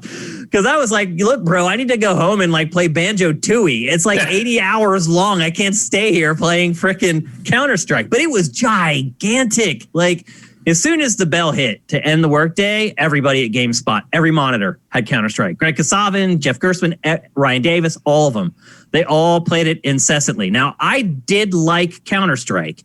And one thing I will say about it is it was very groundbreaking. I don't think people realize that this mod, which was created by just 2 dudes, that's the thing. This isn't even like an official Valve product. This is a mod that was created by a couple fans using the Half-Life engine. And I'm going to name drop them because they deserve to be name dropped. It was Jess Cliff and Min Lee. They were the 2 guys who created Counter-Strike from a Half-Life mod, and it just started getting throughout the community, and it just went crazy. And then eventually Valve embraced it and ended up releasing it as official code. It's a really crazy story that doesn't really happen all that often anymore in the games industry. And then it just became a sensation. And it was the first shooter that was 5-on-5. I think I'm remembering this correctly. The first shooter that was 5-on-5. And I also think it was the first shooter where you like choose your loadout mid-match. And that was the thing that took me a while to get the hang of, was buying weapons like during the match. I was playing like a lot of just the typical PC shooters at that point. I was playing a lot of Tribes at that point. And so this was a little bit different. I had been playing Call of Duty and some stuff like that in the past. But this was way different. Being able to like alter your loadout mid-match and being able to respond to what is happening in the match with your loadout at the time was groundbreaking. No game did that. And now it's every shooter, you can change your loadout mid-round or whatever. Or most of them you have to wait till you die a lot of times. But for the most part, you can pretty much just swap out your inventory. Again, that is something that Counter-Strike initiated for the very first time. And you've just seen it trickle down into so many other shooters across the years. The other thing I would say about Counter-Strike is, Matt, can you think of another shooter that has lasted 20 years? Doom. The original sort of. Doom. Yeah. I could get behind that. People still play Quake 3, technically. Yeah. But I mean, as far as like Counter-Strike Global Offensive is one of the biggest esports in the world. Not only did it survive, it thrived. And, they're still updating it. And they aren't updating. Well, I guess they are. Fans are still updating Doom. And actually, it is still updating Doom here and there as well. So that is a pretty good analogy, I guess. But it's very hard to find another analogous game like Counter-Strike. It is a legend for a reason. I had a lot of fun playing it. I did burn out on it eventually. I think I got to that apex where you got to put in a lot more work to get just a little bit better. And I think that's where I fell off. And I think for most people, that's where they do fall off in competitive games. It's like, as long as you keep making progress and getting better, it's all good. It's when you hit that plateau and you realize you got to really bust your butt just for every little incremental increase in your skill. That's what tends to turn a lot of people off the shooters. And that's what happened to me with Counter-Strike. But I still, every once in a while, will just fire it up. Like, it still runs. Like, if you have it installed or whatever. I still have the disc version of Counter-Strike. I still have a disc with a key of the original Counter-Strike, believe it or not. So it's a crazy story. It's a great story. The other thing I would say about it is that I feel like Valve managed it perfectly, because it can get sticky or dicey when you have fans creating content that you then end up turning into an official product that you release. Valve, as usual, handled it flawlessly. I think maybe that was the first time we saw Valve's corporate culture, to be perfectly honest with you, to see how they were going to handle stuff going forward. And now we're here 20 years later, and it was absolutely a harbinger of how Valve was going to treat its customers and its partners and everything else. So Counter-Strike, a landmark first-person shooter. Congratulations to the two founders. They must be sitting there being like, how did we do this? We just messed around for a couple days and we created a phenomenon. And I hope that somehow, some way, Gaben and Valve has found a way to reward those guys. Because I'm sure whatever they got paid working on Half-Life or whatever they got paid working on the mod, it's a pittance compared to what they deserve. And somehow, some way, I hope that Valve and Gabe have made them whole and rewarded them for their amazing idea and their great implementation of it. So I don't even know if a lot of people watching GameFace or that use Sifted, like, even played Counter-Strike, like the OG Counter-Strike. Now, the median age on the site is 37. So I'm guessing half maybe did, somewhere around there. But it is a classic, and you can find it. I think it's even free now if you want to play it. In fact, right now in Counter-Strike Global Offensive, they have a map that makes Dust 2 look like it did back in the original. That's what you've been seeing the B-roll of while we've been discussing this. So they are celebrating it as well in Counter-Strike Go. But just a landmark game. And anytime a game like this has a landmark anniversary, we're going to talk about it and we're going to celebrate it. So there you go. Counter-Strike, happy birthday, happy 20th. All right, now it's time to talk about PlayStation 5. And I've been saying for 2 weeks now, all right, it's trickling in. We're running out of stuff to talk about. And next week, there won't be anything. And last week, I was 1,000% sure of that. I was like, I'm going to get my PlayStation 5 on Tuesday morning. That's what I thought it was going to happen. And we don't have to worry about any of this stuff because we'll all have them. Well, I didn't get my PlayStation 5, but the embargo did break for the PlayStation 5 for a lot of journalists who got it early. And there has been so much stuff coming out, Matt, about PlayStation 5. And I'll be perfectly honest with you, a good bit of it is not good. I don't know if this was strategic on Sony's part to kind of keep some of this stuff close to the vest so people wouldn't find out about it. But now that people have the hardware, there's really no... Clearly everybody was going to cancel that pre-order immediately. Well, after seeing the Xbox Series X lineup, maybe they're like, screw it. No one's going to cancel pre-orders for that. I don't know. But there's been a bunch of stuff that have come up since these reviews were put out. Some of it people discovered fiddling around with the hardware. Some of it people had questions about and asked Sony, and Sony finally replied. So we have a huge list of stuff to get through. Let's just get straight to it. It's going to take a little while. SSD, hard drive stuff. There's a couple things that have happened this week that are departures from what we had assumed or known. The first is the SSD expansion will not be available for PlayStation 5 at launch. So Matt talked a couple minutes ago about these SSD drives and how they have to be certified, and there aren't very many, and they're really expensive. Well, Sony is saying at launch that it is not going to really certify anything. It's basically saying that as far as we're concerned, there are no compatible drives on the market yet. That is not good. Fans freaked out. They went crazy on Twitter. They're like, you're doing a bait and switch. You're pulling the carpet out from underneath us. And then Sony responded by saying that it is currently looking into being able to at least store your PlayStation 5 games on a normal external hard drive. Not play them from that external hard drive, but at least store them, which is better than what was before, but not by much, Matt. No, I mean, it helps if you have a slow connection or a data cap, obviously. Yeah. It's better than nothing, but it's just they're like, it's not a fatal flaw, but like you're seeing that specter of the PS3s. Like, we got so wrapped up in the weird hardware gimmick that we forgot functionality is a thing that the cell processor had. Obviously not as bad, but it's like, hey, like I get that you worked out the math that optimally this is how big the hard drive should be on this thing, but people need storage space. So maybe we'll put up with 14 milliseconds more load time if we can store 40 more games on it. You know, like, that would be I think a lot of people would make that trade-off, honestly. Yeah. It's just I get that that you know, Cerny and those guys optimized it for the size of the hard drive that it is, but like, I wonder what the trade-off is. If you put a 2 terabyte in there instead of the 860 gigabyte, what do you really lose? My bigger issue is with games that are designed to use it, like Ratchet and Clank Rift Apart. Like that game could not be made without an SSD because it's able to, you're basically just warping in and out of environments. And like you could make it, but you'd have to have load time between the portals. It would be like which would awful. Be yeah, and they've clearly made that game with the fact that there is no load time between those things. But not many have, Matt. That's the thing. Like most of them are just like our load times are faster. Like that's not a good enough reason to me for an SSD because of the things that it's taking away, like being able to store more games on your console. I mean, the PlayStation 5, after the OS, you only have around 650 gigs. They just announced today or yesterday that on day one, Call of Duty Black Ops Cold War is going to be 160 gigs on day one. This time next year, that game's going to be 300 gigs. That's half of your PlayStation 5 hard drive. So Sony, I don't know. I honestly would take a bigger hard drive over quicker load times. The jury is out for me yet on whether the game design paradigms are going to be worth the trade-off. If every developer does stuff like Rift Apart, then hell yeah.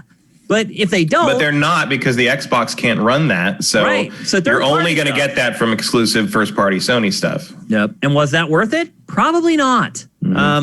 And I didn't think that until it's turning into a mess. I mean, this whole thing is turning into a mess. You can't expand your PS5 storage at launch. That's a problem. Next up, we got some release dates finally for 4 of the big and bigger-ish games that were shown off at first. Ratchet and Clank, Rift Apart, coming in early 2021. I think this is something that you and I kind of guessed was going to be the case.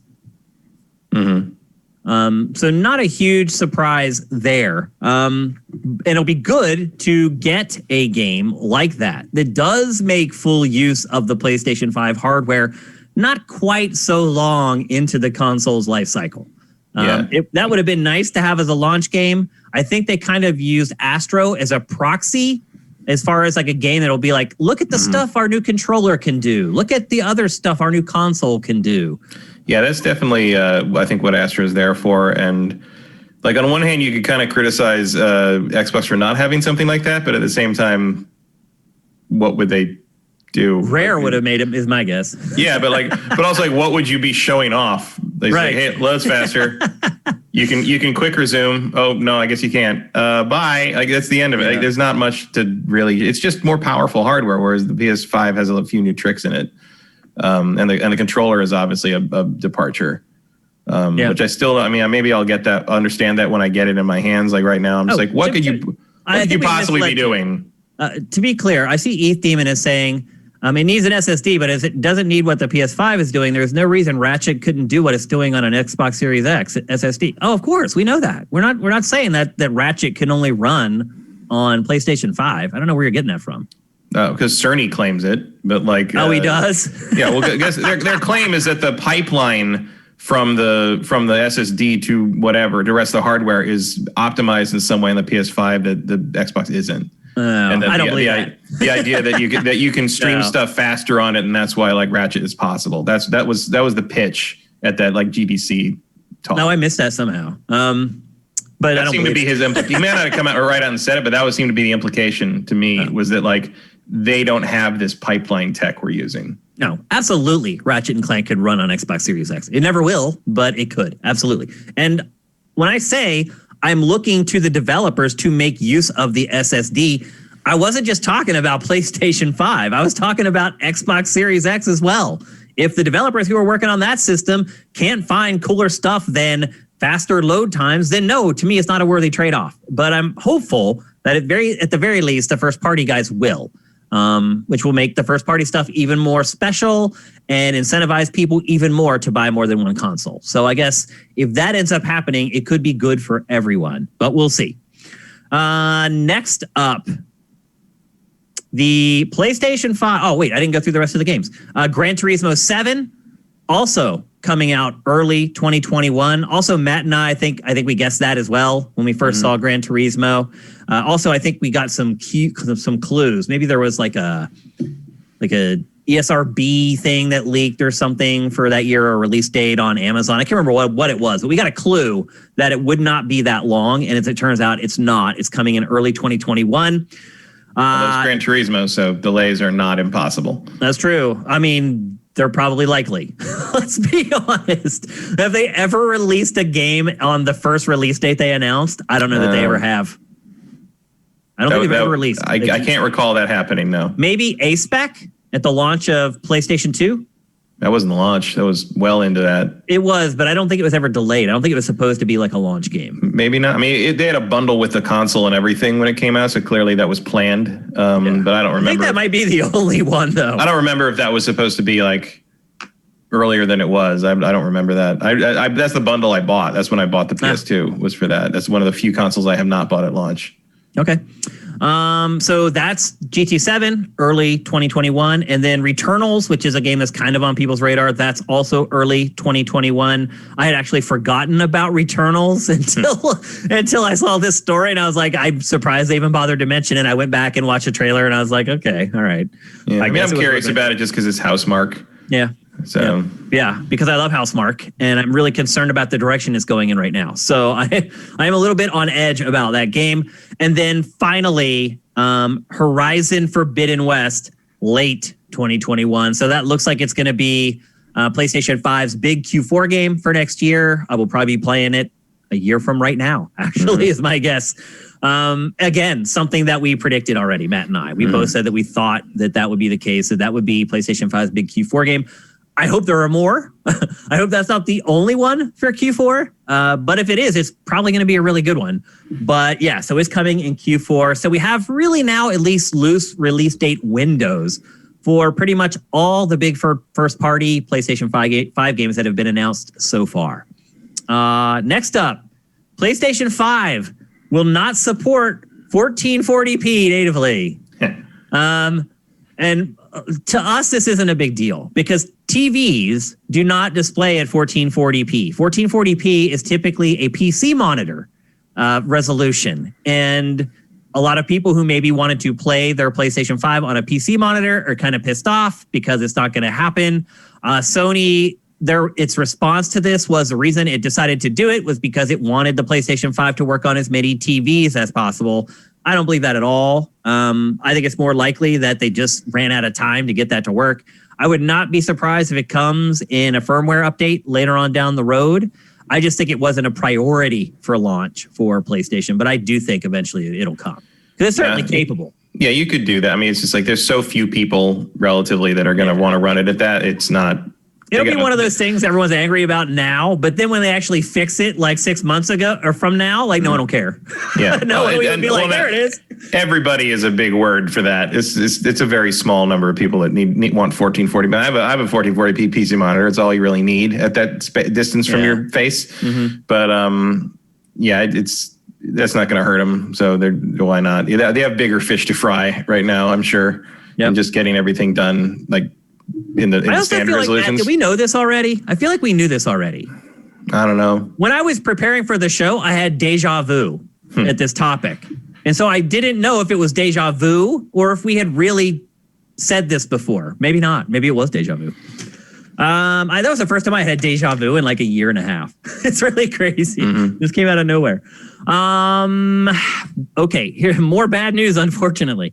PlayStation Plus. We didn't really know what was happening with PlayStation Plus for PlayStation 5. We just assumed we're going to keep getting our free 2 games every month. I think some people were hopeful that those games would be PlayStation 5 games, although I think if you looked at it realistically, you would say they're probably going to be indie games for PlayStation 5.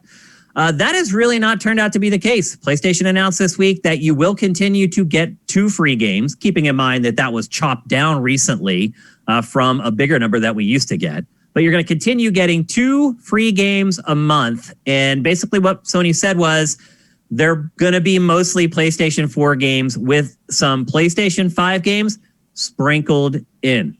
So my translation for that is you'll get 2 or 3 PlayStation 5 games a year from PlayStation Plus, and the rest will be PS4 until they run out of options on PS4. And then they're going to be forced to start giving away PlayStation 5 games. Does this bother you at all? Does it concern you, Matt, or is this what you expected? No, it's not.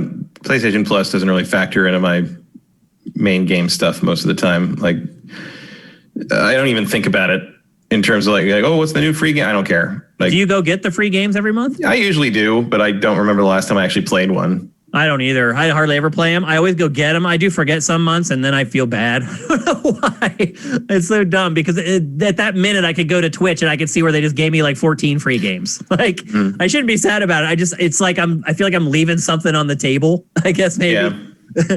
But generally I do go grab them. But like you, I don't really play them. So is it a big loss for me? It's not why I subscribe to PlayStation Plus. I think it is for a lot of people, though. That's like a big reason why they subscribe. For me, it's not. I subscribe for PlayStation Plus just to play games online. That's pretty much it. And to have the social network there and all that stuff and being able to chat with you guys or invite you to games, all that kind of stuff. That's why I have PlayStation Plus. The extra games to me were just always kind of a bonus. And that has worn off as time has gone on. When this stuff first launched, like games with gold and everything, I was like, oh my gosh.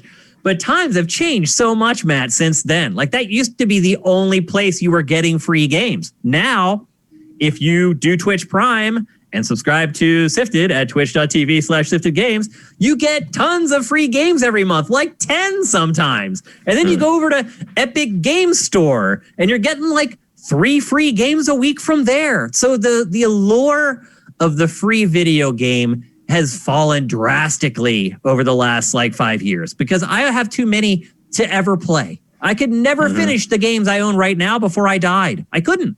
Just math will tell you that. So I agree with you. Like, I feel like it's the law of diminishing returns has really kicked in for this. I do feel like Sony figured that out a while ago and was like, yeah, people are going to complain that we took games away from them for like a month and then they won't care. And that's pretty much exactly what has happened.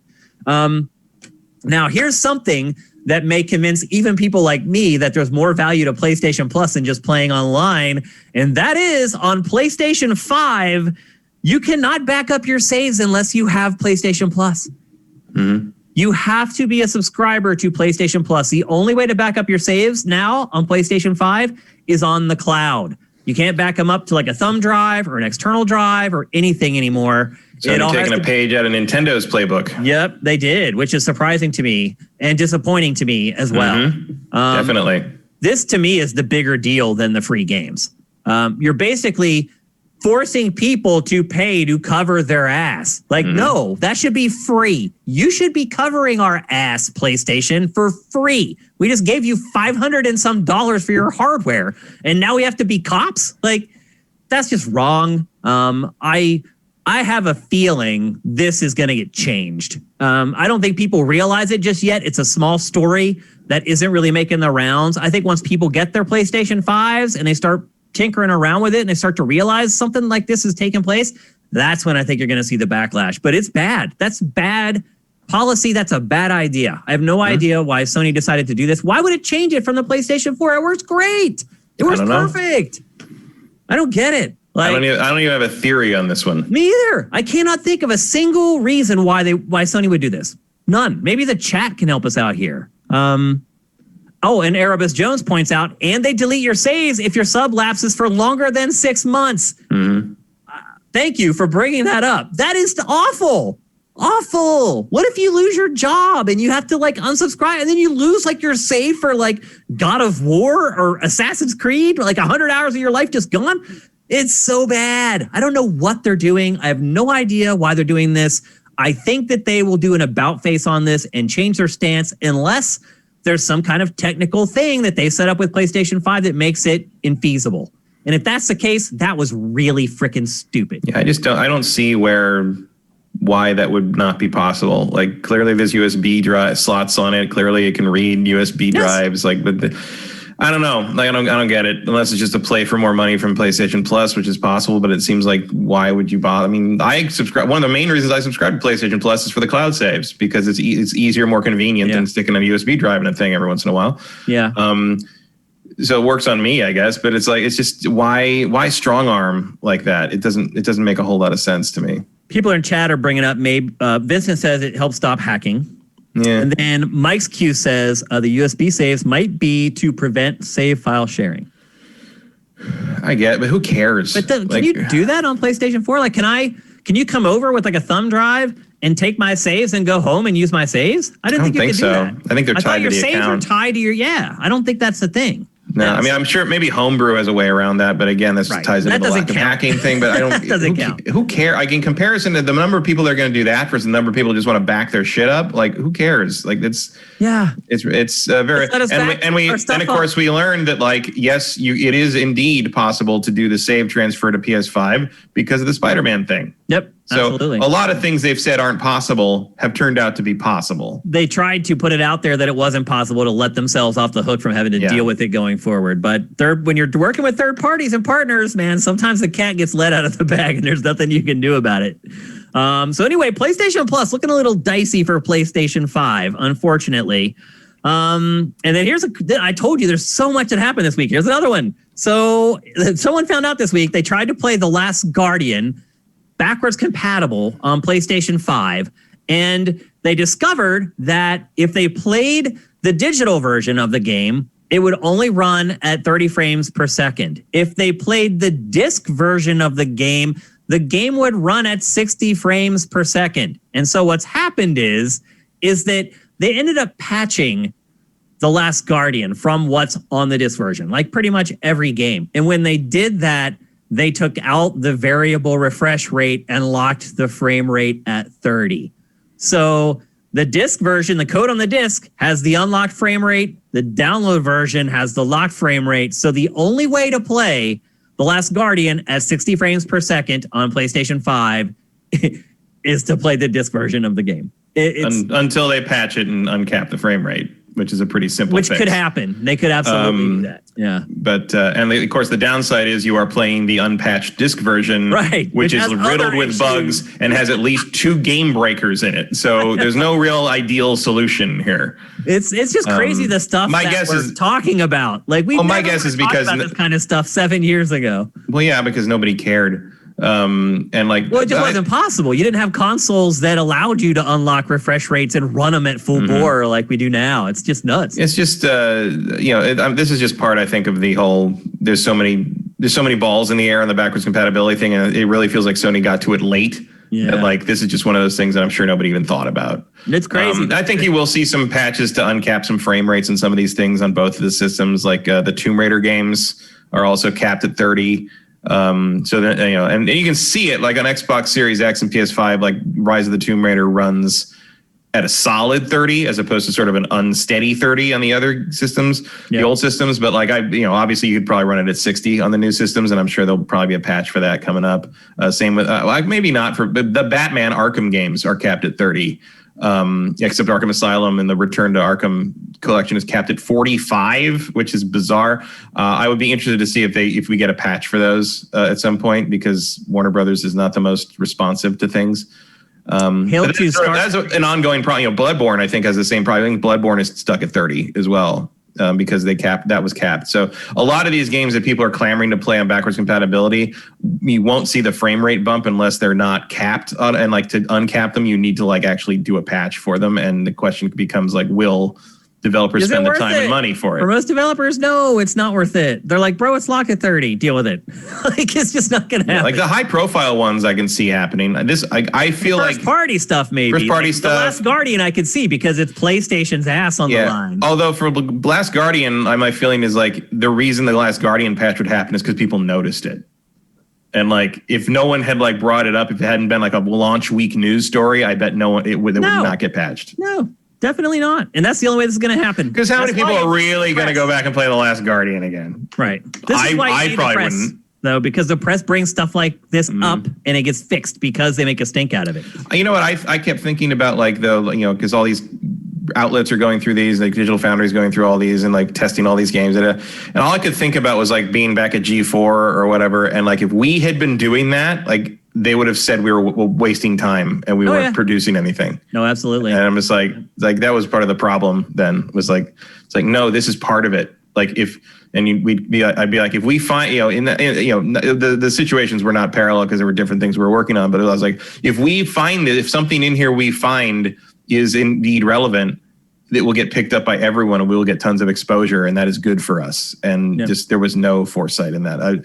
for some reason, all these people that like you can see, these outlets are spending hours and hours and hours. And like one of their primary objectives this week is to test all these things and see if there's something interesting or wrong or something worth talking about in them. And they are finding some stuff. And like it just struck me like, it's kind of a non sequitur, but it just struck me as like if we'd tried to do that at G4 back in the day, the management would have been like, stop wasting your time playing video games and make television. Yeah. And it was just like, that was one of those things where it's nice to see that there are some outlets that recognize what their goals and responsibilities should be. Yep.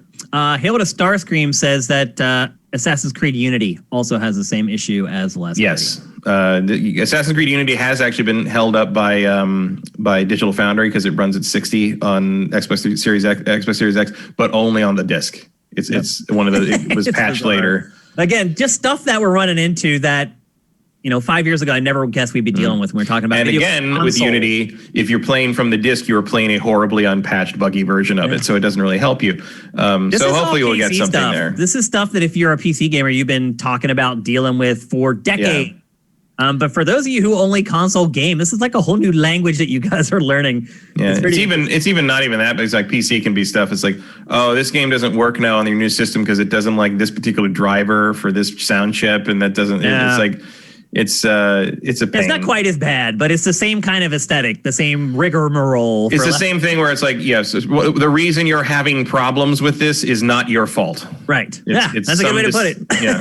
It's some decision someone else made and you can't do anything about it because it's updated and now you're stuck. Yep. Let's see what's next. Again, just the stories keep rolling in. Here's a really cool one. Here's good news. We need some of this. It seems like it's been all Debbie Downer on PS5 so far. Here's a good one. Remote play is going to work with the PS4. So you can remotely play your PlayStation 5 with your PlayStation 4. Now, people may be sitting there saying, why? Why would anybody want to do that? Because remote play so far has been shown with Vita. You could connect your Vita. You could be out and about with your Vita. As long as your console was turned on back at home and connected to Wi-Fi or Ethernet, you could play your PlayStation 4 on your Vita. If you also were in a robust Wi-Fi and that situation. Was right. You needed good Wi-Fi wherever you were with your Vita for it to even be playable, to be honest with you. Now, you may be asking, okay, that makes sense for Vita because you're out. It's a handheld. You're out on the go. You're doing your thing. You can play your PS4 games while you're out running around. Why would you want to use your PS4 to play your PS5? Well, let's say that you have a vacation house or you have a friend or a relative or your brother goes away to college and you have a PS4 and a PS5 and he wants to play PS5 games. He can take the PS4 with him to college and play the PS5 games with his PS4 on his PS5 that's sitting at his parents' house. So it is a limited case or limited use case. Until you come in and turn it off and play your own game on PS5. Right. Absolutely. Go study. Ultimately, you're the one in control of what they can and cannot do. But there is some reason for this functionality. It basically gives you a second PlayStation 5 without having to buy another one if you already own a PS4. So to me, that's a pretty big deal. Just like remote play in general, it will be used by like 0.5% of users of the platform. But for those people, I think that they will really appreciate it. And I think it is a pretty cool piece of tech.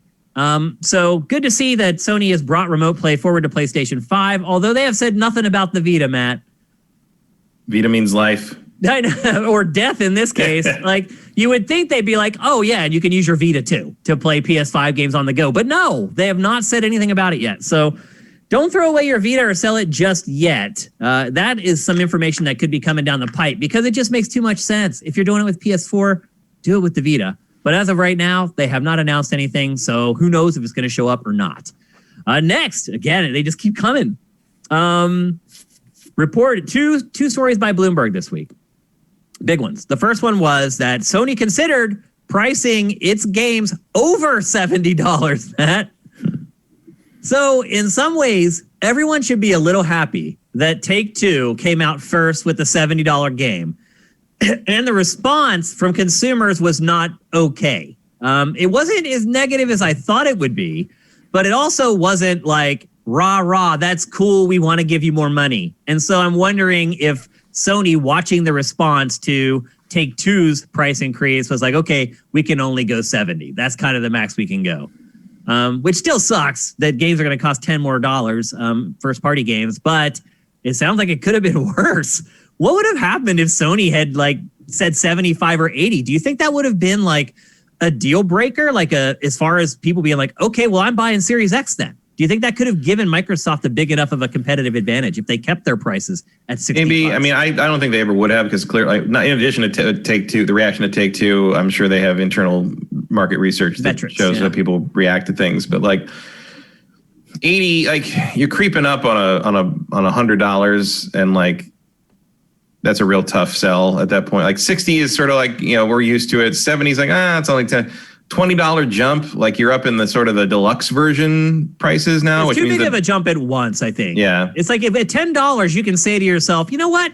I'm cool giving an extra $10 to the developers, even though they'll get a very small fraction of it. You can still internally say, you know what? This extra $10, if the developers get some of it, I'm okay with it. Because this game, I love this game. It's gigantic. I can't imagine the amount of work that went into it. So here's $10. But when you get over that, that's where your conscience won't override your wallet. Well, also, like, it's just like, I think you have a ceiling on how much these things can cost until the minimum wage raises in the U.S. Like it's, it's one thing. It's, and there's the inflation issue, and like, but part of the inflation issue is related to how much people get paid, and that was related to the minimum wage. So like, we talk about how like, okay, back in the day when Phantasy Star 4 came out, I paid $100 for it, and like that was like 93 or 94. And the today that $100 in 1994 now would be something more like 160 or 170 in 2020 dollars. But also a factor of that is how far the dollar goes. So like part of the things like, okay, you're looking at like a $50 game, not super horrible if you're making like, $10 an hour. But if you up the minimum wage to match inflation, where you're more like $20, $21 an hour, all of a sudden that $70 game doesn't seem that bad, does it? But that is not going to happen. In fact, we will be very lucky if Biden can get $15 minimum wage passed through a Republican Senate. That is an interesting question because, there may not be a Republican Senate if we play our cards right in Georgia. Chances are, it probably is good. I don't know. I think they both got a good shot. Don't underestimate Stacey Abrams. But anyway, even in Florida, which went heavily Republican, they still passed a measure for a $15 minimum wage, like kind of like the way we have propositions in California. They passed that like overwhelmingly, like hugely. So clearly tons of people who voted for conservative candidates also voted to raise the minimum wage. So that is not a deal breaker issue for conservative voters in America. So I think we'll see that. But the problem is Mitch McConnell is a whole different story. Mitch McConnell is a non-factor. He's not a voter, Matt. He's not. But if you have to do it state by state, you do it state by state. But that is the movement that needs to happen before you can start raising the prices beyond like a $70 price point. And that's just how it's going to be. Also, keep in mind that minimum wage hike in Florida doesn't take effect until 2022. Right. So, as I said, be a while. It's $15. It's not $20. It's not a cure-all. It's not what it should be, but it's a step. Yep. But that is actually, I think, one of the big stumbling blocks to raising the price any further than they have with the 70. Like an $80 game, if the majority of your audience is making around $10 an hour, is just not like that's a full work day for one video game, and that is absurd. Yep. We got to keep rolling because there's more. There's more PlayStation 5. This is just from 7 days since we last hung out with you guys. Let's see. The other story from Bloomberg. Sony is focusing most of its marketing dollars and advertising dollars on the U.S. market. It has basically decided to allow Nintendo to have Japan. And that was pretty much in the story from Bloomberg, was that PlayStation is just like, Nintendo's got it. Like, we can't compete with Nintendo anymore. So we're going to just focus on the Western markets. And so PlayStation is putting a lot of its money in the US, in Canada, and Europe. Meanwhile, Xbox has moved towards Japan. Oddly enough, it has not given up on Japan. It just this week, Phil Spencer said, yeah, we're looking at more acquisitions and from Japan. We're looking at trying to get studios from Japan to make games for that market. Matt, is this a fool's errand, or is PlayStation making the right choice here? It's very important to know when you've lost. You got to know when to fold them. And this week more than ever. But The thing, I mean, look, buying Japanese game developers is not going to be a net negative for Microsoft. Like those games can still do well for them places other than Japan. So that's not a horrible move, just to give some diversity and variety in their stable. Like I'm in favor of that.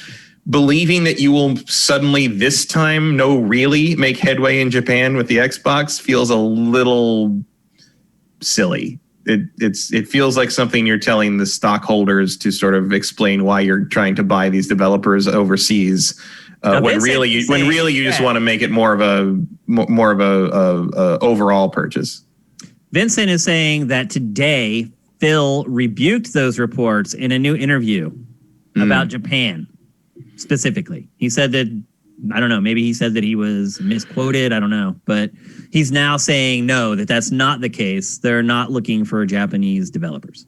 And I think that's smart. I'll be honest with you. If you look at the best-selling games from the last 20 years, not a whole lot of them are from Japan. Let's just be honest. Other than Nintendo. Right. I admit when they say, when that quote came around, I'm like, I don't know who they're talking about. Yeah. Like, I know they're not talking about Platinum. No, well, I think a lot of people are afraid it's from software. Which would be probably the one smart target. If I can, I don't know. They're already owned by Capcom. They're already owned by a big conglomerate. I don't think you could pry From Software away from them.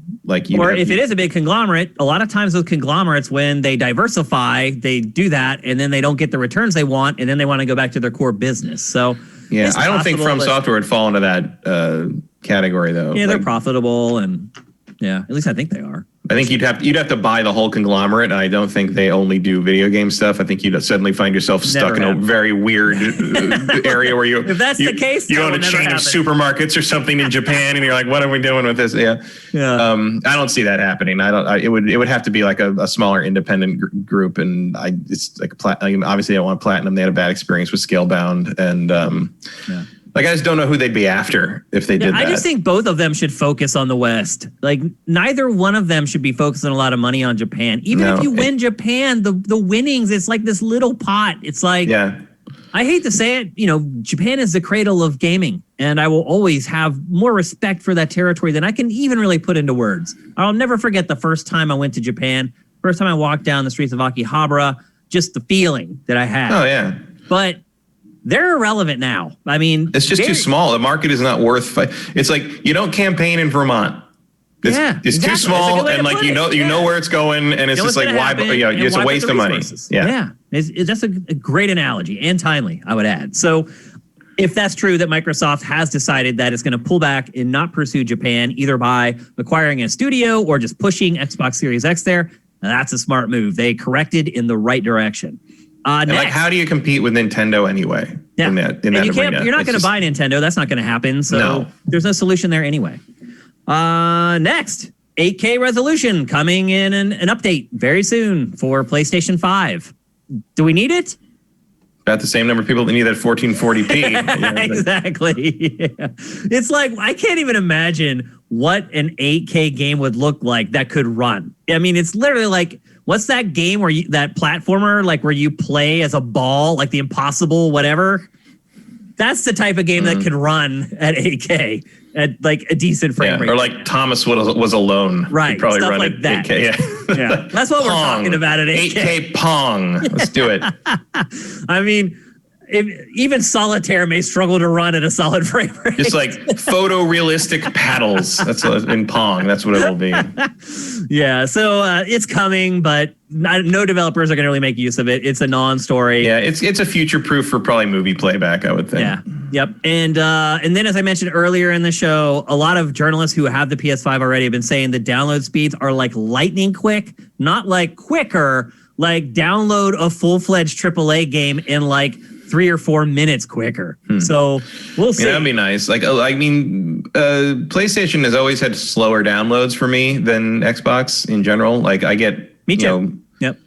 Sometimes like 3 times as fast from Xbox, and like PlayStation will just sort of like settle at like this really low download speed sometimes. And I can't, you pause it and resume it or whatever, and it doesn't do anything. It's just like sitting there like 34 megabits a second, and I'm just like, what are you doing? Like it's 2020. Like this is like DSL speed. Like what are you doing?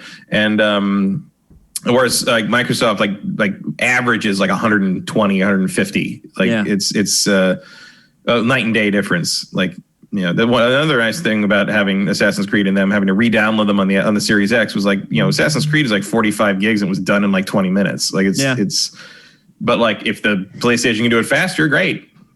Hilda Starscream brings up another good point. You're knocking it out of the park today in chat, Starscream, by the way.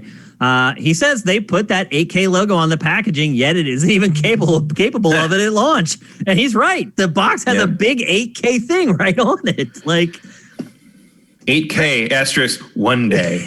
One day, a dot, one day in a world. And then the final update, finally we've got to the end. I told you guys there was so much stuff happening with PlayStation 5 this week. The final update is that more DualSense colors are coming. And we've mentioned before that there's a shell on the DualSense that you're able to snap off and replace. So I don't know if they're going to sell those or if they're going to sell entire controllers with different colored skins on them. I don't know. Probably both. Yeah, so that would be my guess. Like licensed skins from various things. And then like if you want kind of standard colors, I bet you have to buy the controller. Yep, probably. But anyway, more colors are on the way. I just want black. Just give me black shells for the console and a black controller. I'm good. That's all I'm looking for. And that's it, people. That's it. I pick up my PlayStation 5 at 6 a.m. Pacific tomorrow morning, and it is on like Donkey Kong. I have a plan for what I'm going to do with my PS5 when I get it. So stay tuned to the site and our Patreon over the next few days. I'm not going to be waiting until a week from today to do some coverage for PlayStation 5. So keep your eyes peeled at sifted.net or patreon.com/sifted. But until tomorrow morning, that's it. We finally reached the end of the preview road for PlayStation 5. You guys should know everything at this point. If you haven't got one already, you should know whether you want one or not. There's so much information out there. And that is one thing. And hopefully you didn't decide that you want one because you're not going to get one. I mean, there's 4 windows on tomorrow on Best Buy, I believe, and GameStop to get one. You're not able to walk into stores tomorrow to get them, but there are going to be more online pre-order windows opening tomorrow. So go look on Sifted and just use any of the navigation to get to our deals channel, and it's all right there. Every retailer, exactly how many windows they have, exactly how much time there is. If you're looking for a PS5 and you're dedicated and you use Sifted, I think you'll be able to get one. So I think there will be also 2 more refreshes before Christmas. I think there'll be one around the week of Thanksgiving and the one like probably the second week of December. Sir Spider says he just picked his up. He must be in Japan? I don't know. Shouldn't be on sale yet. You shouldn't have got it yet, unless they just sent it to you early from Amazon or something. Some stuff might have come in early. That's possible. It happens. Yep. So anyway, that's it for PlayStation 5. That's the last preview segment we'll ever do on the console. From now on, it's all analysis based upon hard evidence, which is how we like it here on GameFace. All right. Up next, we're going to talk about Take-Two. We actually just kind of mentioned them because they were the first publisher to jack up the cost of games to $70. Now, Matt, we gave them some heat for this, and a lot of people have. Now, one thing I will say is that the first game that they're selling for $70 is NBA 2K21. And that game for next gen actually has tons of updates and improvements. There are features and other things in the next gen versions that are not in the last gen versions. If they keep doing stuff like that, that extra $10 makes more sense. I'm still not cool with it, but it makes sense. So just wanted to throw that out there to support Take-Two a little bit, because we do go after Take-Two a lot on GameFace, and for good reason. We don't do it without reason. But this week, some more kind of good news. It's what we're going to try to figure out. Is that Take-Two bought Codemasters, as we used to call them back in the day, in the early days of games journalism. Codies is what they were always called. They are a publisher from Europe, and they 99% of the time publish racing/driving games. That's pretty much what Codemasters does. It wasn't always that way, but it has kind of settled into that over the last 10 to 15 years. Codemasters used to release games in every genre. They were never very good, but they always release games in other genres. Now they're just they were a dyed-in-the-wool B-lister, basically. Yeah. So what is this play, Matt? What's the play now? Why would Take-Two buy a driving game publisher? Now, I get it. Grand Theft Auto, a driving game, kinda-ish. A lot of Take-Two's open world stuff has driving in it, and they have like Midnight Club. Are they trying to find people to finally create the next Midnight Club so Pac will finally be right? Could be. Do you remember? I think the first ever episode of Pactor Factor, he said that the next game from Rockstar was going to be Midnight Club. And here we are 6 years later, and there's still no Midnight Club. So do you think maybe that they got Codemasters to keep that franchise going? Maybe. I mean, it seems like a weird thing to keep on life support that long. Also, I should have added, they spent $1 billion with a B for Codemasters, which to me is insane. I would never pay $1 billion for Codemasters. You can look at their sales. They have Dirt. They have like F1. Those games sell okay in Europe. They sell terrible here. I don't know what they're doing. But anyway, continue, Matt. I don't know. They're paying for expertise, maybe. Paying to make sure everybody stays for a while. Like, I don't know. Like, where? Stays with them. That doesn't like get paid out and leave because they want the people that, it sounds like they're buying the people as well as the brands. So I guess they want something out of it. I mean, it could be Midnight Club. It could be like input on the driving and the race stuff in a new GTA. Like, I don't know. I would hope that they're way past that stage for the next GTA. I may be wrong, but I would hope that GTA 6 is past that. GTA 6 is so many years away. My sweet summer child. It's so absurd. I'll see you for GTA 6 when we're playing Elder Scrolls 6. I'll be dead before GTA 6 comes out, apparently. It's gonna be a while. It's crazy. But I guess a new Midnight Club is possible, but what else? What else could it be? To me, this person. It could be something new. It could be, I don't know. We've heard all these rumors about Take-Two buying other studios that made way more sense than this. Maybe they want to really lean into the kind of the F1 and rally stuff and like corner some kind of market in Europe with it. I don't know. I don't know what the plan is here that would justify $1 billion. I don't understand it at all. Unless, the only thing I can think of is that is a hole for Take-Two. They have no driving games. But Matt, the other problem is tons of companies have no driving games though, because that's not relevant. Because nobody buys them. Look at like the last couple driving games that were like big like releases. They all tanked. Like even like Evolution, their new game, which was great. I really liked their new racing game when they finally broke away from MotorStorm. Nobody cared. It tanked. Like, I don't get it at all, man. I don't understand why Take-Two would make this purchase. I don't get it. It's good for, I'm happy for people who work at Codemasters because they just got some great job security. Well, the people who stay got job security. My guess is a lot of people will probably get laid off initially when they uncover like a lot of redundancies across their orgs and stuff like that. So they're not like completely safe, but the people who do manage to last through the acquisition, they're set. They'll be good. So in that way, I'm happy for Codemasters and the people who work there, and I hope they get more resources and maybe a better engine to work with and all that stuff. But as far as the windfall from this for Take-Two, I have no idea what I don't know. I don't get it. So again, congratulations to the Codemasters folks. I'm sure they were just as surprised as we were, especially at the $1 billion. I don't get it. But there you go. Codemasters going to Take-Two. The good news is they're going to stay third party. So they weren't purchased by Nintendo or Microsoft or Sony. So you don't have to worry about their games being cordoned off to one platform going forward. They're going to continue to be multi-platform, and that's the good news. And their games should get better. That's also the good news as they have more resources to work with at Take-Two. All right. Next up, we have another special segment that I pre-recorded this week with Vincent. He has been playing Hyrule Warriors, Age of Calamity. I have not because I don't have the time. Here's his report. Let's roll it.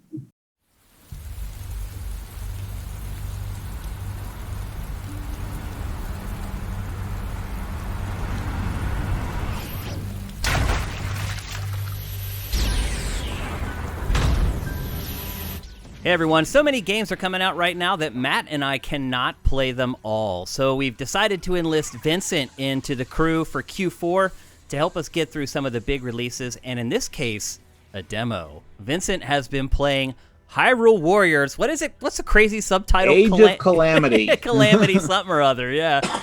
Age of Calamity, which the story in this, which is kind of crazy, is actually the prequel to Breath of the Wild. Vincent, how much of the game is in the demo, and what they've shown you, have you been able to figure out at all how it kind of links to Breath of the Wild? So the demo is the first chapter, which is 2 main missions and a couple mini missions. The opening cutscene shows the little baby guardian that's been like the one new character in all the trailers. Mm-hmm. Basically, we're at, I think it's basically right when the Hyrule's about to fall. They show Zelda holding up her hand to try to stop Ganon. Then little baby guardian just comes, and I'm not exactly sure how, but a time portal appears. Baby guardian jumps into it, and then we're back to what seems like the start of the war. Not sure the exact start, but there's a bunch of enemies. The demo begins at the beginning of the game. Is that what you're saying? Okay, so you're playing the first however amount of time that they give you in the demo of the game. Yeah. And so you're saying the cutscene though doesn't clearly explain the link? No pun intended. Yeah, the start of Hyrule Warriors goes from basically right about where the Hyrule goes for the. This is hard to explain. I'm trying to. But if you're making my point for me, it sounds like at the beginning it doesn't really lay it out. You have to think about it, right? Maybe that's the point of the story. Is it explains how you get there? That's what I was getting at. It shouldn't be that hard. It's just time portal. Mm-hmm. Yeah, I mean, I'll be perfectly honest with you. There was a lot of parts of Breath of the Wild that just kind of went right over my head that I'm sure like hardcore crazy Zelda fans were like, oh my God, like Easter egg. And I'm just like, okay, like whatever. Yeah. And so I haven't really played it since Breath of the Wild launched. I don't remember the specifics of the story. Yeah, I don't either. Like, I haven't played it since it launched either. So yeah, my memory of the game is vague for sure. I don't remember a ton of details, but I remember like the basic thrust of the plot and sort of the big plot points, and obviously the ending and where everything was left. So this is a different game. Instead of being an action-adventure like the old Zelda games or an action RPG like the recent Zelda games, this is actually a hack-and-slash Musou game, a lot like games like Dynasty Warriors, Warriors Orochi, things like that. And it's being developed by Koei Tecmo, and they obviously have a lot of experience with this genre because they are the publishers of Dynasty Warriors, arguably the most popular hack-and-slash on the planet. So my first question for you is, I don't think you have a lot of experience with this genre. How do you like it? I think it's fine. Yeah, it's closer to Breath of the Wild than you actually think. You still have all of the powers and stuff. Okay. But instead of like doing things slowly, you're mashing a lot of buttons, doing attack combos. So are you saying the combat's less thoughtful? Is that what you're trying to say? Yeah. Okay. There's still thought in it, but how? Using the different powers at different times, using the right combos to do the most damage, dodging enemies and inflicting weak points when their weaknesses show up, all that kind of stuff. And so there are specific attacks to use on the weak points, or you're just talking about in general you can use any attack? 2 ways to do it. There's basically when they do certain things, they have a weakness. Like you have the Cryonis, the ice pillar power. Mm-hmm. What you can do is when an enemy charges you, you can use the ice power to jump up and dodge it, and then their weak point will come up. Okay, then you'll get a circle. Using your abilities to expose the weak points, not necessarily to punish the weak points once they're exposed. Yeah. Okay, gotcha. You use the ability, the weak point thing comes up. Interesting. You stun them for a second, and then you just wail away on them. How does that work when there's like 100 enemies? Does it? You don't really need to worry about that for the tiny enemies. That's just for the bigger enemies. Oh, okay, so that only works on the bigger tiny enemies guys. You just kill with one attack. You kill like 50 of them. Okay, gotcha. And how does have you had a chance to play any co-op by any chance? Is there co-op? No, there is co-op. I see there's a 2-player mode. I think it's split screen. I don't believe it's online, but I am not 100% sure on that. That's a shame. because it would be cool. Have you seen any? So, are you playing with like AI teammates in the game? The teammates are AI. There's basically two categories. There's a bunch of random soldiers that they're there mostly to slow the enemy down and get beaten, so the enemies that you kill 50 at a time can actually seem a little powerful. Then you have the other main characters. In the demo, there's 3 of them. You have Link, you have the young Impa, and then in the second mission, you get to play as Zelda. Oh, cool. Then you can switch between them at any time, at least in the missions that I've played. Okay, so you have access to all 3 characters at all times. Once you unlock them, at least in the 2 main missions. The side missions had only 1 character each, but you could choose it between any of them in the selection screen, I believe. How does that work with co-op play, I wonder? I'm just guessing if your co-op partner is already that character, it just disappears from the menu. A little strange to think about. I guess you might be able to, if you have 3 characters, you might be able to have the 2 switch between them, but again, I'm not exactly sure how co-op works. Okay, so despite being able to switch through all the characters, there are also controlled by the computer that fight along beside you, right?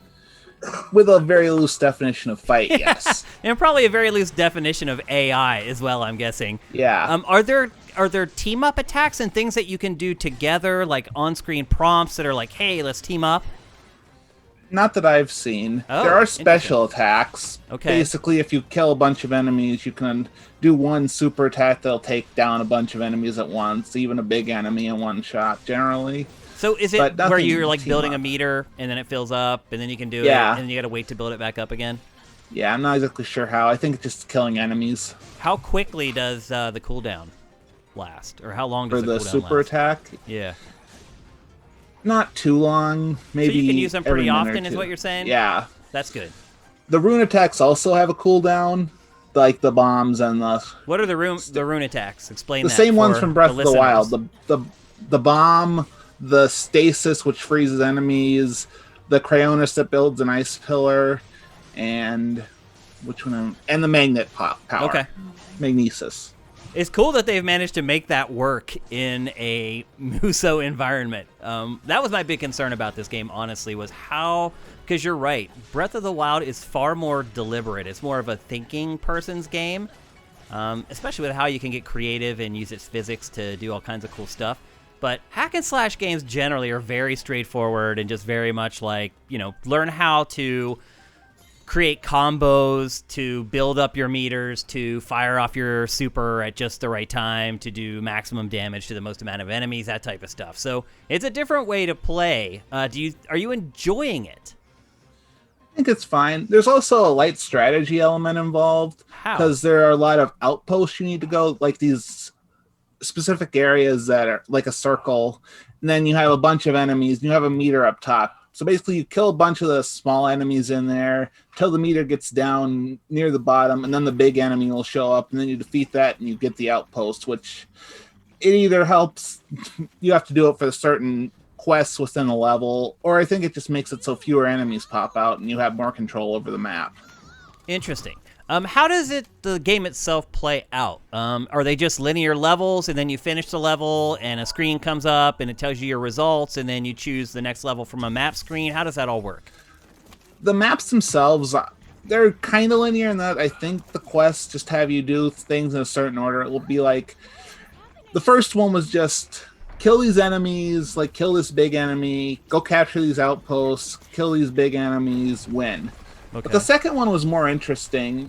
Basically, you're escorting Zelda to safety after stuff happens, and then you encounter your first of the big guardians. And then obviously you can't do much about it, so you run away. So the guardians are in the game. You just slipped that in there.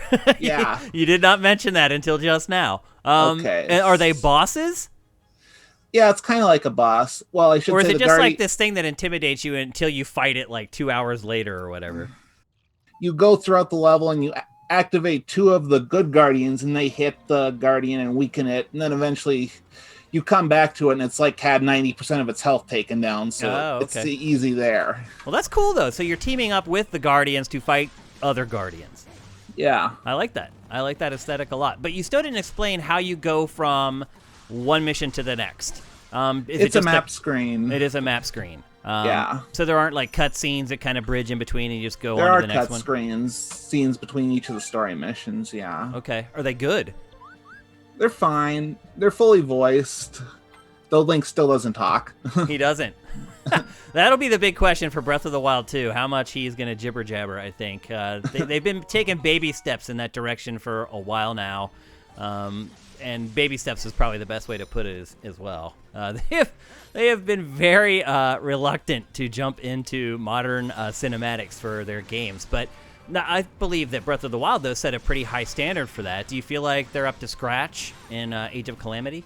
I think they're fine. There's a lot more narrative going on because in Breath of the Wild, there's only basically two meaningful cutscenes. The one that happened after you beat the plateau, and then the one's near the end. You mean as far as like things that move the story? Yeah, and then all the other ones are just flashbacks you can find if you search for them. Mm-hmm.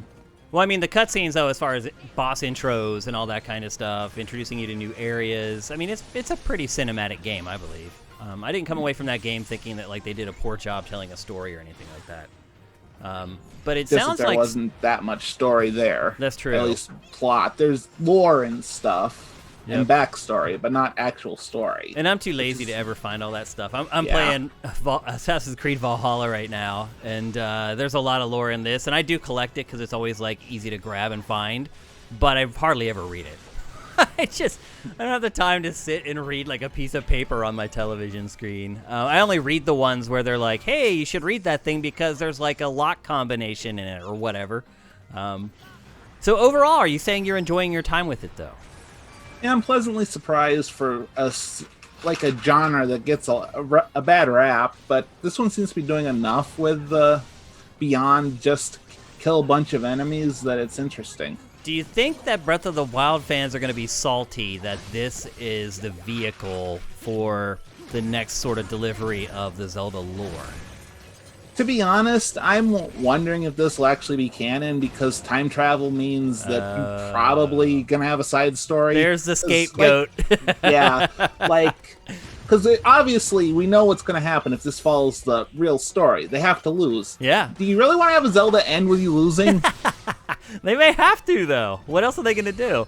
They have a side story and say this is an alternate reality. I think people would be angry if that were the case, because they have been pumping this up. This is like the prequel to Breath of the Wild. I think the average person would just assume, well, that's canon, you know? Yeah. But you're right. They provided an escape hatch that they can fly out of at any time, and I wouldn't be surprised if they do it. If you know anything about Zelda canon and the lore of Zelda, it's been a long, winding, crazy road. So anyway, why not add another branch? What'd you say? To that. Add another branch to that line. Yeah, exactly. So Vincent, what's the release date for this?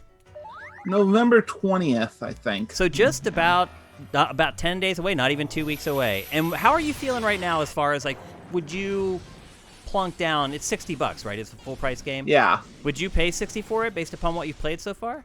Probably. There's certainly going to be a ton of content. Yeah, and they're pretty good about DLC. Warriors games always do. Mm-hmm. It'll be interesting to see what they do with DLC, because most of what DLC is are characters, and they're already having to stretch a little for characters in the base roster. They can't just pull out random character from Zelda game that you've never heard of. Yeah, once Tingle's already in there, what are they going to do? I mean, Tingle isn't in Breath of the Wild, at least not like actual Tingle. Right, yeah. I think they may break out of that mold, though, eventually and just start putting just Zelda characters in the game instead of just Breath of the Wild, but we'll see.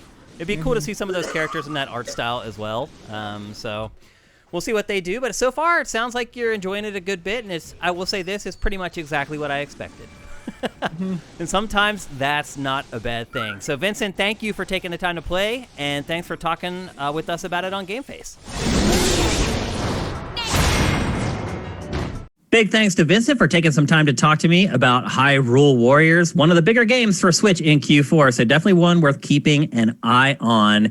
And now Matt and I are going to talk about a game that everyone is keeping their eye on right now, and that is Assassin's Creed Valhalla, the next in the line of Ubisoft's open world. I struggle to say stealth franchise anymore, although I would say this game does veer a little more back in that direction than the last couple games have. I would definitely say stealth is a more effective tactic in this. Even if it's not like pushing you to do it, the stealth tools in this game are vastly improved from the last two. Yep. And just to kind of set your expectations on this conversation, I am now about 25, 26 hours ish. I haven't checked my clock. That's just what I'm guessing. Matt is just a handful of hours in. He just started playing yesterday. I've actually had the game Tuesday night, or what was it? Yesterday was Tuesday. Monday night, I started playing on the Xbox One X. Okay. And then I played for a little bit yesterday, but I had a lot of other things to do yesterday. So, which I know is sacrilege for a new console launch day, but like it was too much. So I played like probably I think like 3-ish hours on the One X and probably 3 hours on the Series X. Okay. But I am not out of the prologue. Like I've not seen the title yet. Yeah. So just so you guys know, and some of you guys may have already watched my pre-val, which is a new series that we just started on Sifted this week, where I give you my impressions of games when I'm kind of halfway through them, at least enough where I feel like I can give you a valuable impression of a game. So some of the stuff I'm going to say in this discussion today may be redundant for some of you if you've watched the pre-val for Assassin's Creed Valhalla. But if you remember last week when I was talking about playing Watch Dogs Legion and how I was playing this other game at the same time, it was Valhalla. I've been playing it for over a week now, but I've just been so busy that I haven't been able to dedicate 50 hours or 60 hours to finishing it. I've managed to... Oh, you think you're going to finish this in 60 hours? Hey, well, we'll get to that. You think the darkness is your friend? And I do want to apologize because I do know a lot of the stuff we're going to say here on GameFace is redundant with what is in the pre-val, but there's a lot of people who just watch GameFace. And so we need to make sure that we cover everything in this show, in addition to some of the other series that we do. So Assassin's Creed Valhalla, as you guys well know, it's set in Norse mythology, although it's not even really mythology because Norse history. Ish, yeah, with a dash of mythology, I guess. Yeah, eventually, I'm sure we'll get the DLC will have the weird alien first civilization gadgets that like create the gods, and there's visions and stuff. Yeah, it's that blend of historical accuracy and mysticism that like Origins and Odyssey have sort of established for the series, which I think is a good way to do it. And then the game starts and you play as Avoy. You're a young Viking, and you can choose to play as either a boy or a girl, man or woman. And you start the game. You're a child, or both. Weirdly, yeah. That's true. I didn't pick that. The middle option is like it chooses which gender the character is based on the stronger lifeline of the animus thread, and I'm like, I don't know what that means. Whatever that means. I was gonna pick the girl. I don't know what I'm doing. And I picked the guy. So anyway, you could choose, and then you start the game, and you're a child, and you're in a Viking village. Your village is having a big celebration, and in the middle of the celebration, your village is attacked. And I don't want to mention this, but I will because you kind of have to discuss the plot. Your father is killed in the raid. And so you're basically an orphan, and the king takes you under his wing and kind of raises you as his own son. Jump forward like probably 12, 15 years. You're basically an adult now, and the king is still ruling the same region. You are best friends with the king's son, who has also become sort of a leader in the village at that point, but he has become uneasy, and he wants to strike out and make a name for himself instead of just floating on the coattails of his father. He had become bored in the village because there wasn't much happening. They had kind of closed down a lot of the trade and other things that they had done with other territories. And so he's getting bored, and he decides to set out with a crew of people to head to England to conquer England, and you go along. And that's where the real story starts. It's set in 9th century England, and a lot of the plot centers around religion. Because what happened was England was, basically a Christian nation at that point. And you have the Vikings coming in with no religion at all, and the English call them pagans. And it's this big pagan versus people who are religious thing that kind of is the undercurrent of the entire plot through the game. A big part of the game is you have to raid monasteries. You roll up on a monastery with a crew of people, and you go in and you literally slaughter everyone. I know there are some people on Sifted who are religious. I know there are a lot of religious people out there. Matt, do you think that stuff like that might be too much for them? Because they're mostly Catholic. Nobody cares about that. Because they weren't Anglican yet. They were still, the Protestant Reformation was a long way away. So I think most people I know who are religious enough to not want to do that are not Catholic and don't care. Now, I will say also, this. My wife is religious. Fictional. I am not. And you're right, Matt. It is fictional. I am not religious. My wife is. And she was offended by some of the stuff in this game. I'll just put it out there. She was sitting in the living room while I was playing. Her watching me slaughter priests was not something that she enjoyed. Is she a Catholic? She's not. No. I didn't think so. No, she's Christian. Because I've had enough of kind of the hardline Christians say that when I was growing up Catholic, say that I wasn't Christian because Catholics were weird idolaters who worship Mary as a goddess, that I'm like, I'm not really buying your outrage on that one. Also, they're Vikings. That's what happened. That's what they were. That's who they were. Yeah. And a lot of the reputation the Vikings have is made up. It comes down to us from the English and the Irish, who clearly had their own viewpoint on what the Vikings were. They were not quite the monsters as depicted. And there are some historians that say that there's all the stories of women being kidnapped from villages and stuff. Some say that a lot of the women went with the Vikings voluntarily because the Vikings smelled better, because Vikings bathed at the time. That's funny. Well, there is one line early in the game where the one guy comes home and his wife is like, I smell 12 kingdoms in your beard or whatever. Yes. It's a pretty clever line. But anyway, that's thread.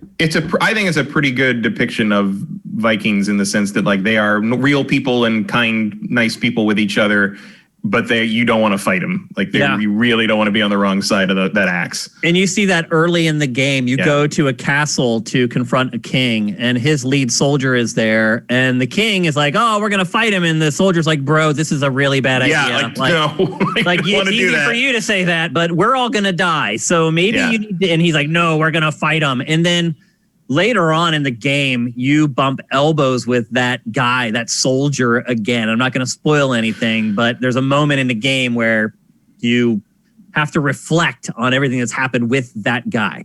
Mm-hmm. But anyway, I think that was one of the E3 demo things they did. There's a whole section where I remember that was one of their demos, I think, related to that guy. Oh, I missed that. But the undercurrent of the game is that you have these unreligious pagan Vikings coming into England. England is very conservative, very religious, and it's this butting of the heads. The Vikings want to take the land, the English want to save it, but they want to save it in the name of God.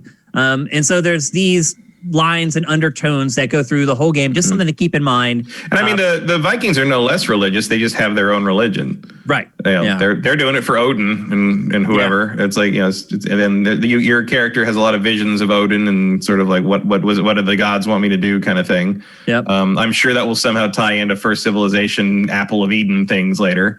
Because remember, one of the big things in Assassin's Creed is that basically all religions are a method of control that don't really mean anything. Right. The lesson is that anyone who was powerful or interesting in history had First Civilization tech of some kind. They had the Apple, Apple or something like it. So I'm sure that will be prominent moving forward. Yep. On the present day timeline, it is in this game. When the game starts, there's voiceover that you can tell is from present day. They don't really show you anything. And then the first time you really go back to the present timeline is about 4 or 5 hours into the game. Also around the same point where you finally see the title of the game come up on the screen. The epilogue for this game is 5 hours long, people. Not an exaggeration. The prologue.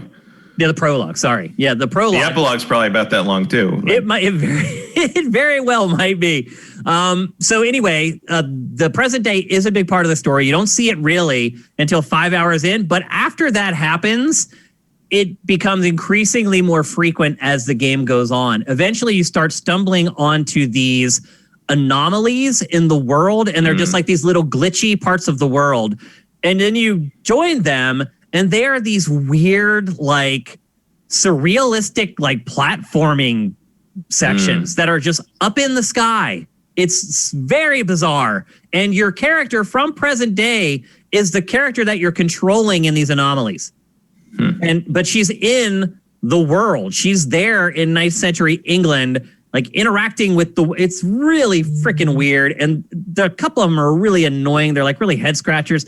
I got really annoyed with them and just started avoiding them when I came across them. But that reminds me of Revelations. That they had similar. They were first-person platforming things, and they sucked. These are not great. These are you have these nodes that will turn platforms on and off. So you like rotate that sounds like, nodes to like turn on a platform, and it's all planning your route through the platform. Anyway, it doesn't make... That is not what I'm here for, It makes no sense in this game whatsoever. They are optional, although I will say this, the rewards for doing them are really good. So consider that before you decide to skip them or not. At least they knew that. Yep.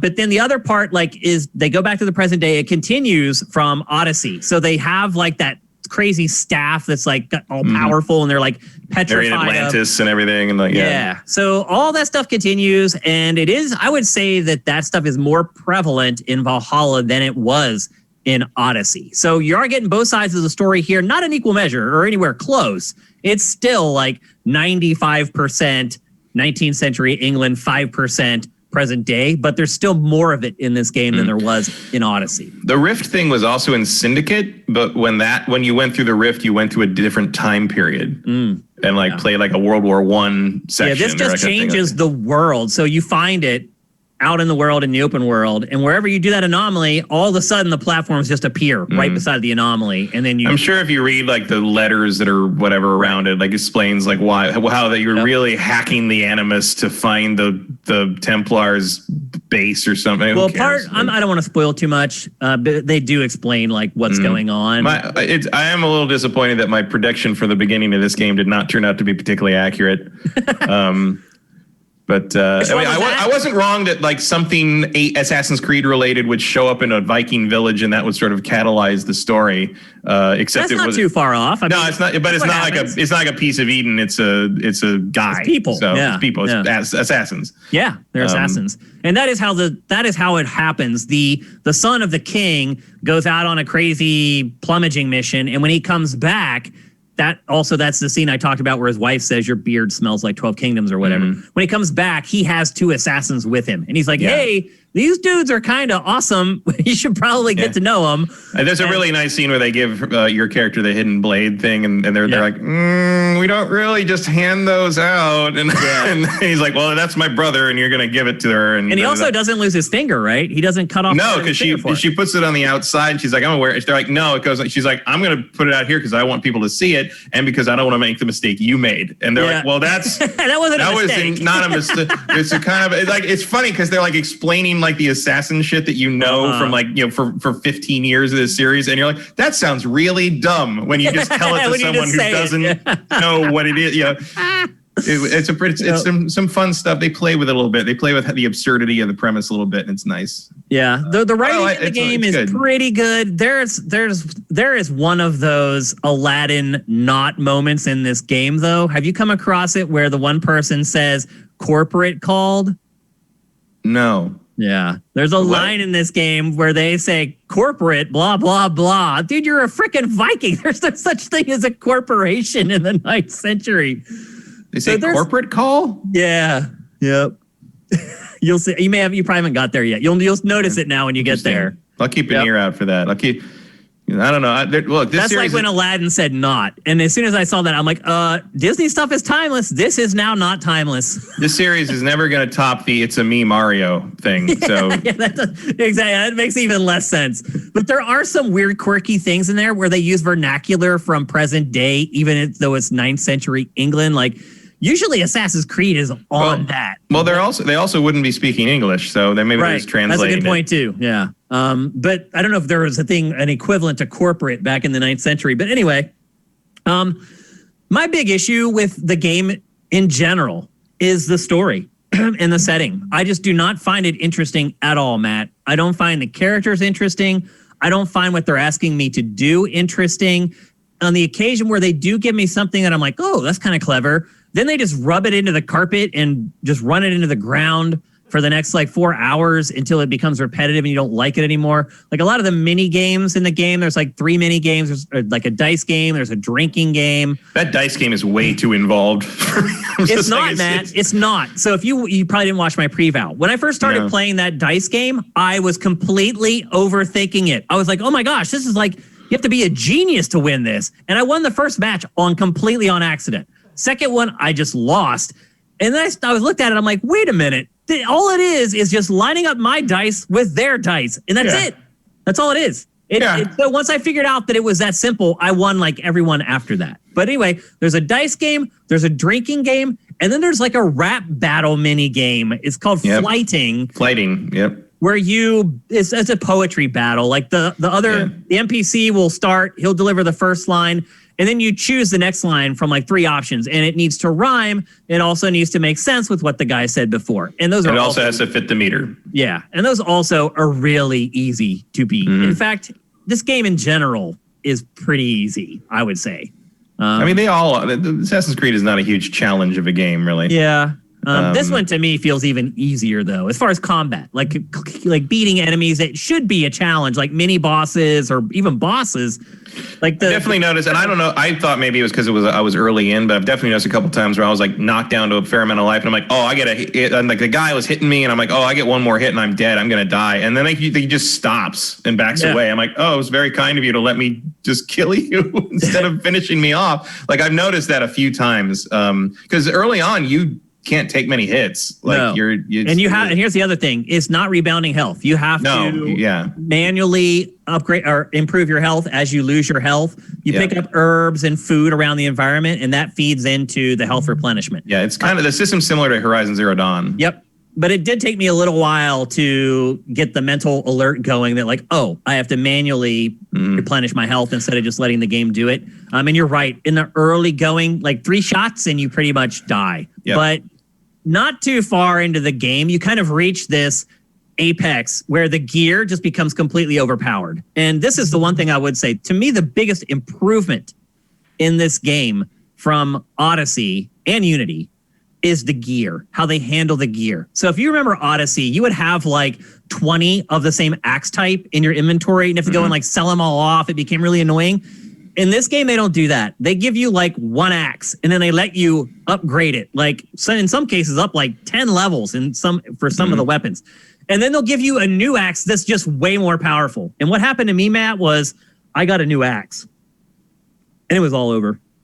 My axe that I had been using was my dad's axe, and I was upgrading it. And even that, the game was pretty much a cakewalk.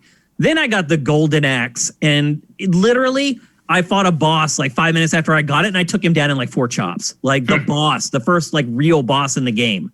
So the balance in this is not great. Even though the weapon system itself is much more user-friendly, you don't have to go and sell a bunch of junk anymore like you used to.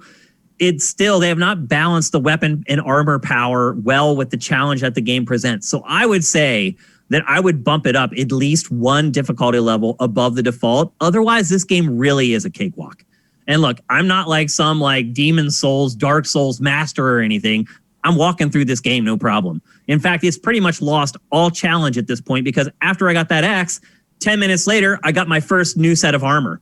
And now they can hardly damage me. So I'm just basically like, I don't even bother with stealth anymore, Matt. Like, I don't bother with being quiet anymore. I see enemies, I just run at them and kill them. Like, I mean, that is pretty much how I played Odyssey as well. Like, I'd sneak up, and if I stab a couple guys, and then like somebody alerts, someone's like, all right, come at me. None of you can touch me. I'm a god, basically. Yeah, and I mean, I'm like that. Like, I was like that 10, 12 hours into the game. And now that I'm at almost the 30-hour mark, I'm just a machine. Like, nobody can touch me. It's so funny, like, walking into, like, these skirmishes where, like, your teammates are, like, taking turns, like, slashing and putting up their sword, their shield, and you just come in and just like, whack, whack. It's all dead. It's like, Lars, could you try, please?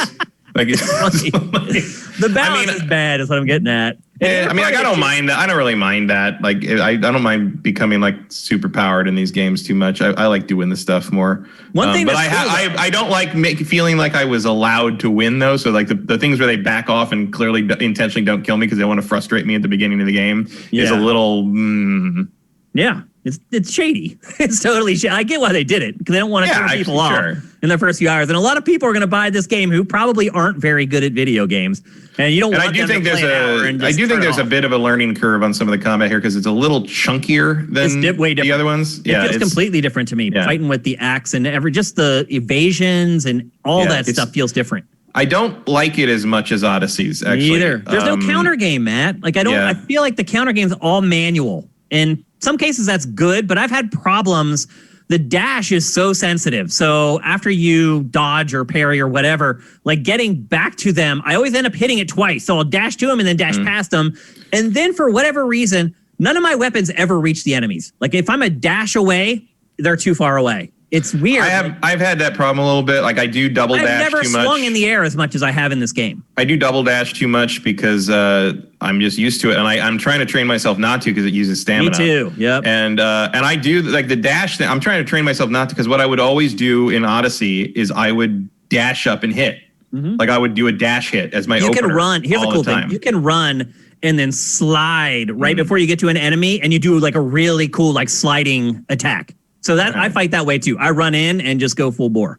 Yeah, because it feels like, I mean, obviously it worked with Cassandra, but it feels even more appropriate for a Viking, you know? Yep.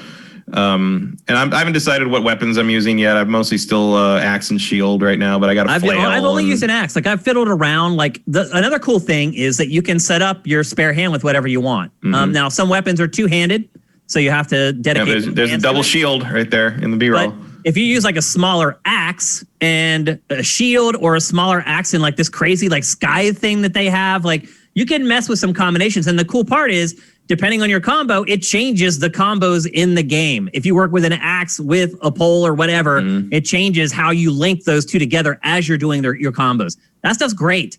But again, it's so easy. And once you, at least for me, once I got that axe, like I just started mopping enemies up, like one hit everybody. And this isn't something that I got because Ubisoft sent me like the collector's edition or anything like that. It's just something that I found in the game and earned in the game, and it just completely unbalanced it. And as we were saying earlier, talking about stealth, the tools for stealth in this are better than they were in Odyssey. You do get the hidden blade, which is a big deal. And I found myself like sometimes I'll just come around a corner, an enemy will come around a corner, and I'll just hit attack, and he'll just jam it right up under his chin and just kill him. So there are like these moments where it does feel like an old Assassin's Creed game, but at the end of the day, you don't have to use any of it. You're only doing it for show. I also feel the bow is way more effective in this. Oh my gosh. Yeah. Here's another thing I would say, and we'll get to the skill trees here in a second, but I would say put power into your bow whenever you can. I am much further down the range tree than the other two right now. Not just because of using the bow, but because the bonus abilities you get down the range tree are useful for everything. Like they're the most useful abilities that I've seen. Well, we'll talk about that. As you get farther into the tree, I think you'll see that the tree is a bit of a mess. But anyway, I figure there's a reason they don't show it to you. Yeah, the bow is OP. Really, it is. It just destroys, and it can shoot like 300 yards before it starts to drop. Yeah. And if you start, I sniped a bear from like 400 yards, and it never knew what killed it. No after 4 exaggeration. arrows. Yeah, I mean they would shoot that far, and that's in the early game. And as you go through the skill tree, you boost it to where it's like got all these crazy power. Like some of like the mini bosses, you can shoot it, you can kill them with one shot. Like dudes that have like the crazy health bar where you're like, oh crap, you shoot them in like the chest or the neck with an arrow, they die instantly. So, because some of them also have like these orange weak spots that do extra damage. So yeah, absolutely boost up the bow. But you know, we might as well talk about the skill tree. We're here. The skill tree in this game is gigantic. Huge. It's like it's Final Fantasy gigantic. Yes, it's like this huge sky of constellations, and each star is an upgrade. But here's the thing. So when I first started, Matt, I thought the same as you. I was like, okay, I found the melee path. So I'm a melee character. I'm going to go down the melee path first to make sure I can handle myself in combat while I find my footing in this game. Well, you start doing that, but then you start to realize, no. This actually is not the melee path. It's just one of a billion paths that are just like all the others. As you start getting into those things that you think are paths, everything else gets sprinkled in there. And what I end up doing with the skill tree is I'm like, okay, what do I want to do with these 2 ability points that I have right now? I want to increase my bow. So I will go and I'll just look all over and I'll find where is the spot where with 2 points, I can upgrade my bow within those 2 points. And that's how I have done my entire skill tree. And now when I like zoom out and look at it, it's just like this spider web that goes all over the place. But I have managed to still build the character that I want. It's just albeit in a kind of a convoluted way. Yeah, I mean I like that better than the whole just like pick a skill tree and go straight down it thing. Yeah, I'm okay with it. Like the way they've designed it, it works okay. And in answer to Bunko, yes, there is a skill to guide the arrow like in the previous games, which is oddly down the stealth tree, not the range tree. Yeah, so that's what I'm talking about. Like the trees. It's exactly what you're talking about. Yeah, the trees don't really mean that much. Like I thought at first they did. The more you play, yeah. Like I guess technically that's stealth because if you do that, you'll know they'll never see you coming because you can guide it from like far away. But like it's also like it's also a bow skill. So like it keeps you guessing and it keeps you like kind of exploring each tree. Yeah, and you can reset your points whenever you want. Yep. So it's not like you're stuck with it. Yep. You don't. When you make a decision, you can immediately overturn it and go back. So you never do anything that's set in stone. And then the other thing is abilities that you unlock as you play. Abilities are assigned to either the left or right trigger buttons, which then act as modifiers. So squeeze R2, and then you get to choose from 4 face buttons. Squeeze L2. Get to choose from 4 face buttons. And L2 is all ranged. It's all your bow. And that's where you can put like your fire arrows and any other special you can arrows. set them whatever you want. Yep. And then on the right-hand side. Just like Odyssey.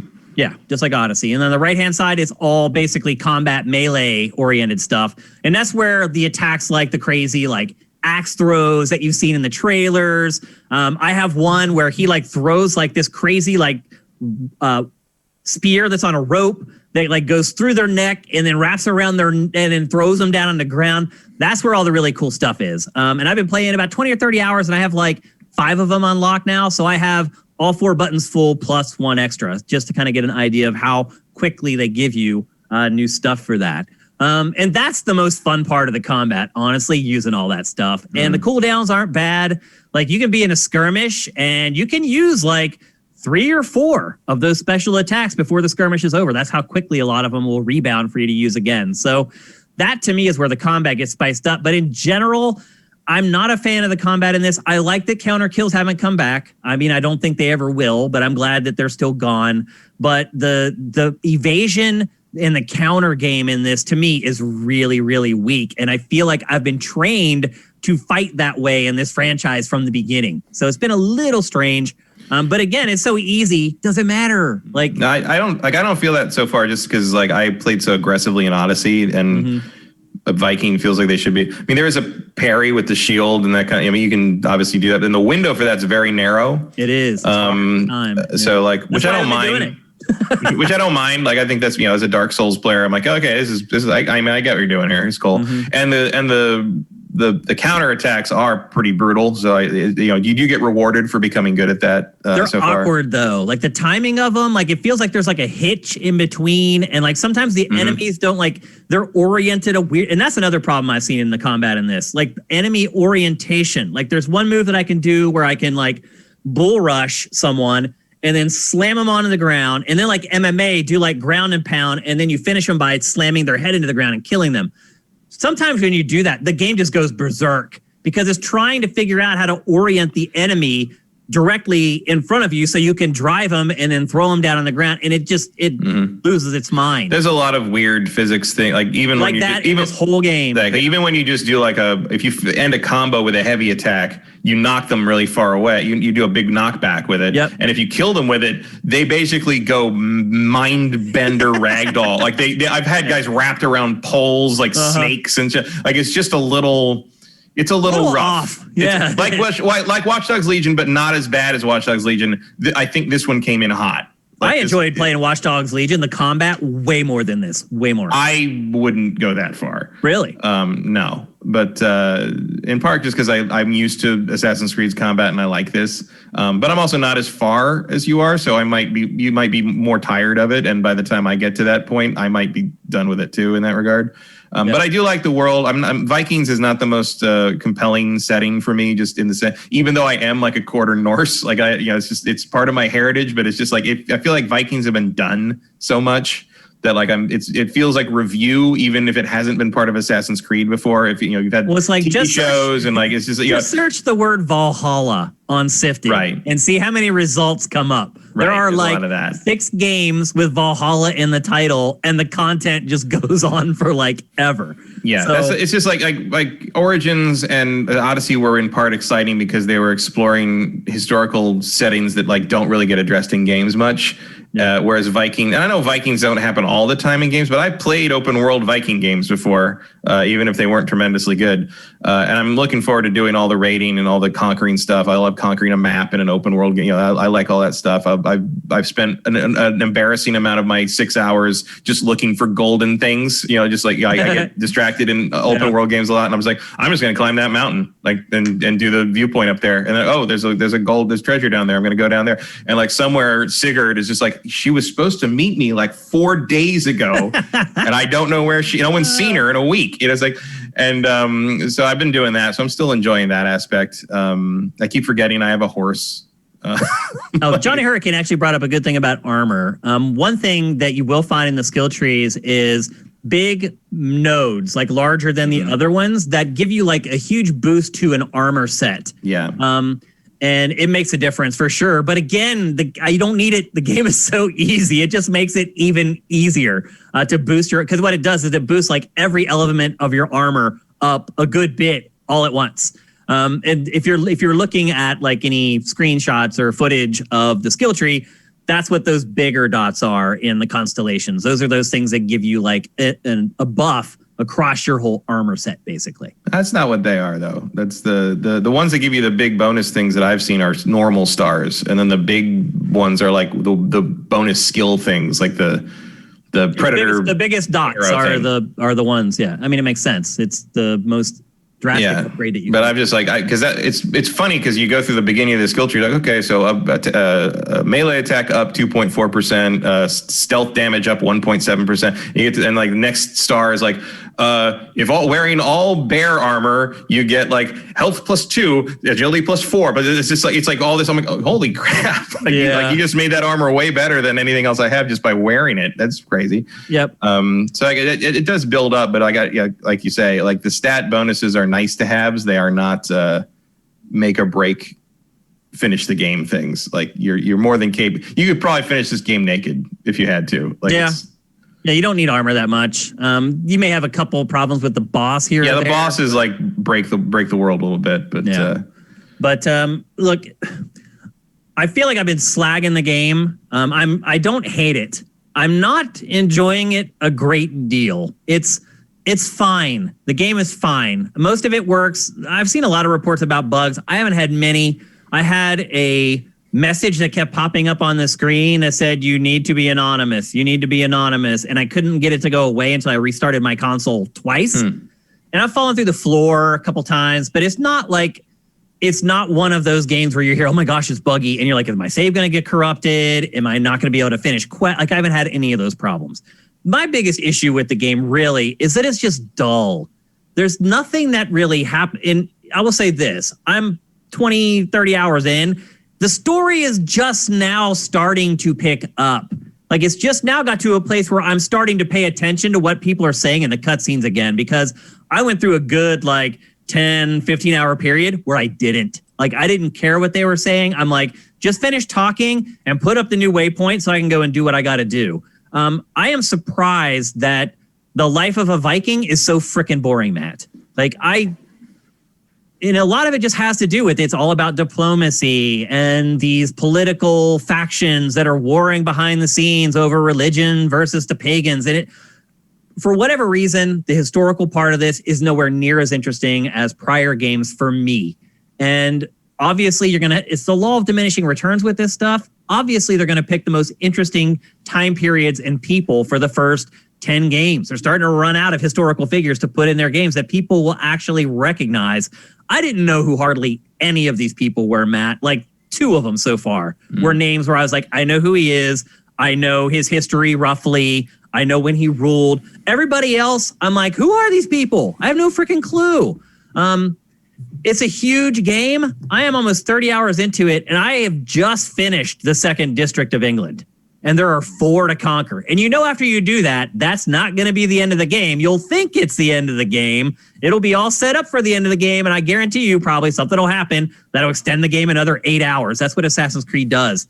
And so like I said, I'm 20, 30 hours into it. I don't even feel like I'm halfway done with the game. It is gigantic. And it just I don't think you are, no.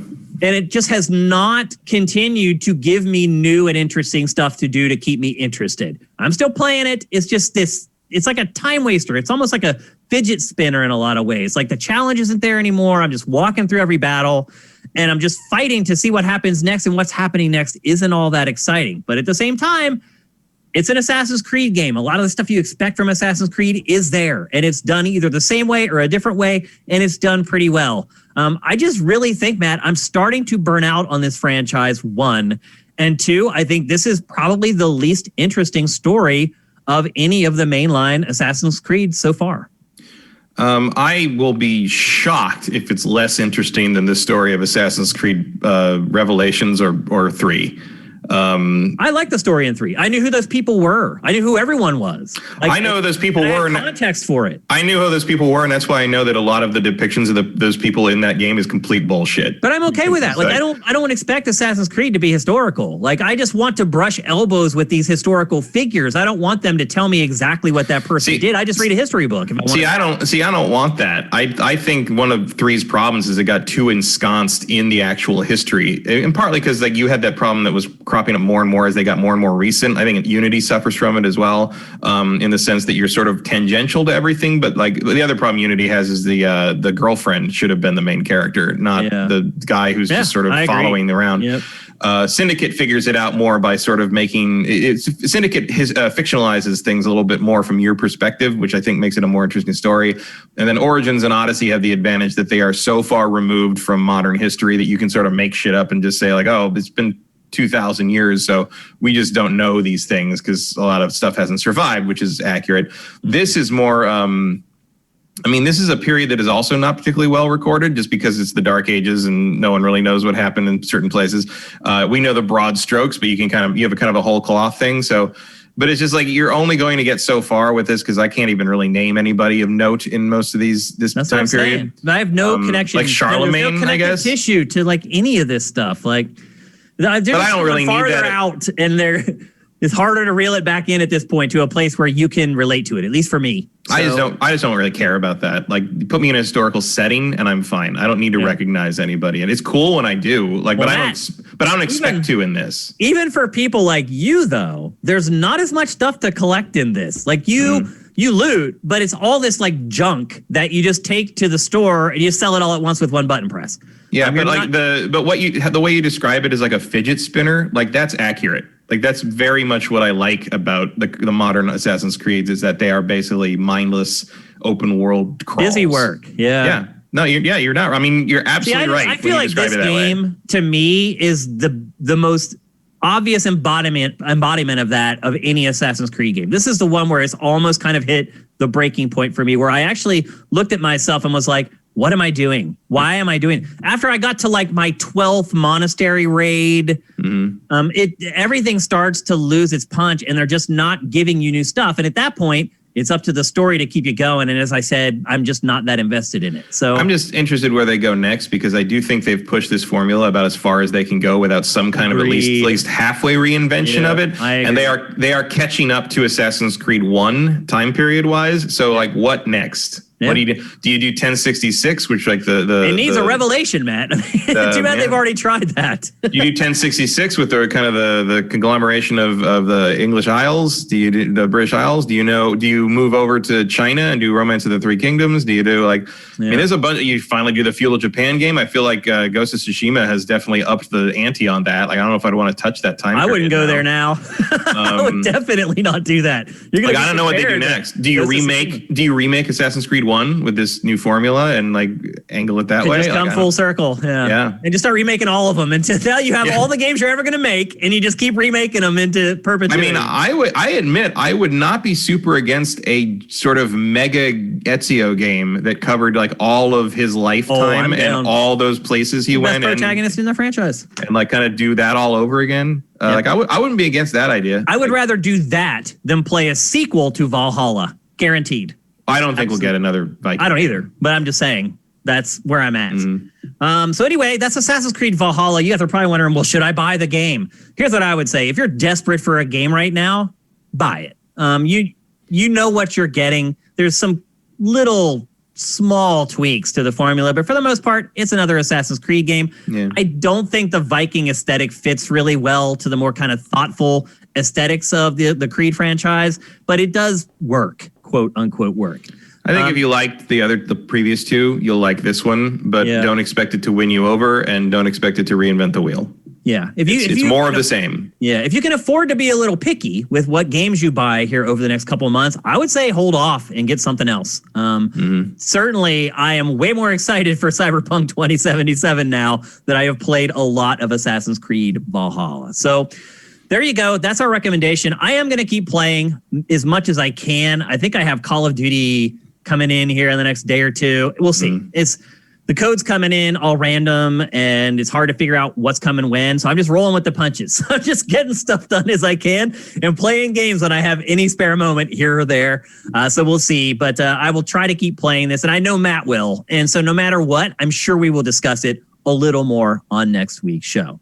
All right. It's time for Q&A. You guys are beautiful. You're trained so well. You already have the questions in a chat, but we're doing something fun before we start answering your questions. We are giving away 2 games today. We're giving away World of Warcraft Shadowlands, the gigantic expansion to World of Warcraft, and we're giving away a PC version of Godfall. In fact, both games are PC, obviously. But the other thing to keep in mind is that the World of Warcraft code in particular is a European code. These codes were given to us by Sifter Bachby.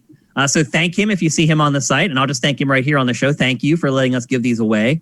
But he said that code for World of Warcraft is European. He's not 100% sure that that's even an issue, but he said to mention it. So if, I don't even know, maybe somebody can Google it quickly and see if American players will be able to use that code, because I don't want to give it away to an American player if they're not going to be able to use it. That's my point. So what I'm going to do is I'm going to give away Godfall first.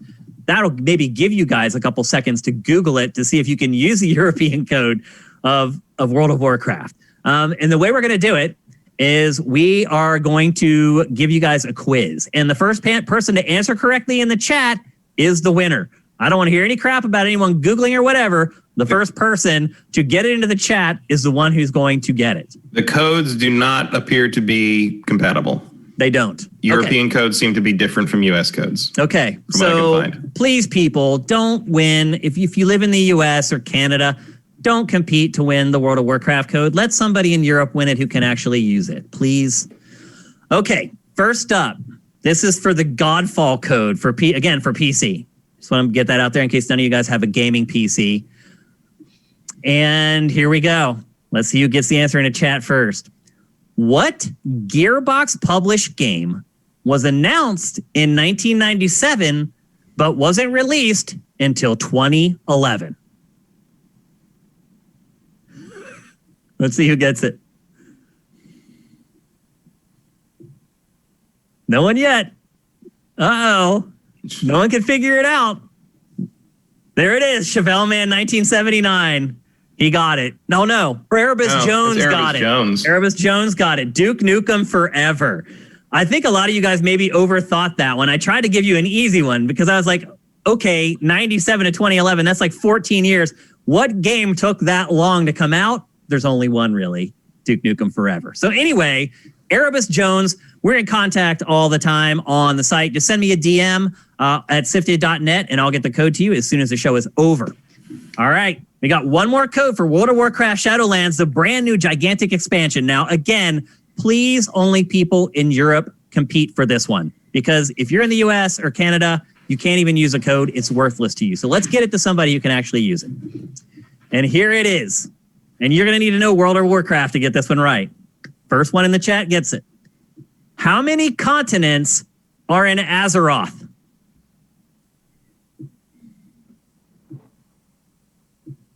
Let's see who gets it. Still nothing. People are Googling it now. Whoever has the fastest internet is going to get it.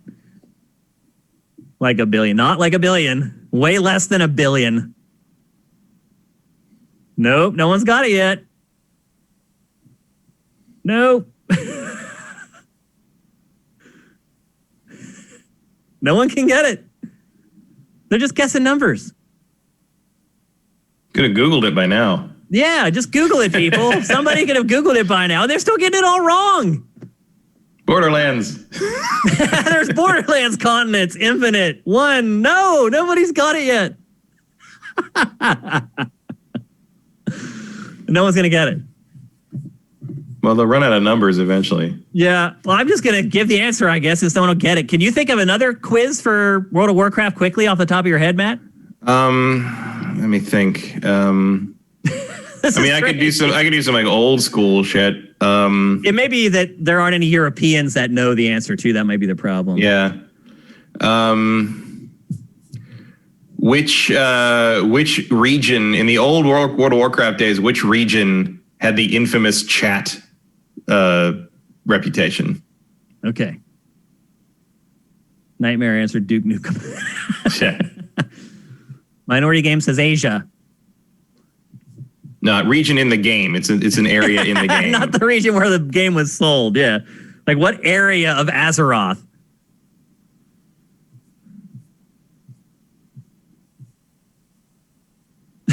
By the way, the number of continents in Azeroth is 4. I saw 2, 3, 2 1/3, 4 of everything but the right answer. Nobody can get this one either. Can you repeat the question, Matt? In the old World of Warcraft days, what region of the game had the most infamous chat hijinks? It was notorious for chat issues. It became a lie. If you say this to an old school World of Warcraft player, they're like, oh yeah, blank chat. The Barons, Playland says. Yes, the Barons. They said Playland. I think Playland maybe lives in Asia, though. If he does. Well, that's what you say. He said because nobody knows. Yeah. Come on, guys. We're trying to give you games. Barons chat was infamous for like just where people would talk about anything and everything and just argue about weird sex stuff all night. And like it was anything could happen in the Barons. Okay. Well, we're going to try this again next week. So be ready. Brush up on your World of Warcraft history. I'll come up with an easier question. I just figure people who played WoW, that the continents was about as easy as it gets, but maybe people just haven't played it in so long they don't remember. All right, before we get to the Q&A, I want to thank people that I can see who subscribe with Twitch Prime. Let's see, Tiny2K, thank you for all the tier 1 subs that you gave to Sifters, man. That is awesome. Thank you very much. JM Rain, thank you for all the tier 1 subs that you gave to our peeps. Awesome stuff, man. Really appreciate it. Get Up Kid 1284, thank you for Twitch Prime, 17 months. That frickin' rocks. Chevelle Man 1979, thank you for Twitch Prime. Justin Horman, thank you for Twitch Prime. And I think I got it right. Gerzilla, thank you for Twitch Prime. All right, let's get to questions. We're running out of time. Actually, we're already over time. From Cinetike, I understand right now not recommending Series X for the lack of next-gen launch games. However, the console was a purchase for some years in the future. How do you imagine Microsoft versus Sony will fare in the future? Game services, features, values, etc. Thank you. Thank you, Cinetike. You're a great member of the community. You're always on the site. You're always in our chat. You're always supporting us. Thank you. Do you think it's going to get better? I mean, it will get better because eventually Microsoft will have some exclusives. Right now, it has none. But the problem is Microsoft, it's not like Sony's going to stop. So Microsoft gets ramped up. It finally gets on a place where, okay, we can pretty much guarantee 3 big exclusives a year. Well, Sony's already been on that wheel for the last, how many years? It's hard to catch up unless Sony gives up or starts running slower. And I don't see that happening. Now, look, Microsoft can run faster now because it does have more studios. So it's never going to be as lopsided as it has been for the last couple console generations. Or, well, really for Xbox One. It's never going to be as lopsided as it was then.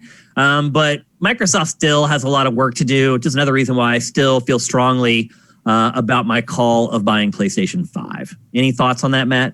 No, that's about covers it. I mean, okay. I think PlayStation will still handily lead even when Microsoft kind of gets things into gear. It's going to have a head start. The brand is hot from coming off of last gen. But Microsoft's got a lot of catch up, and I don't know if they're going to make it fully. I think they will close the gap a bit, but I don't really see Xbox overtaking PlayStation 5 this generation. Okay.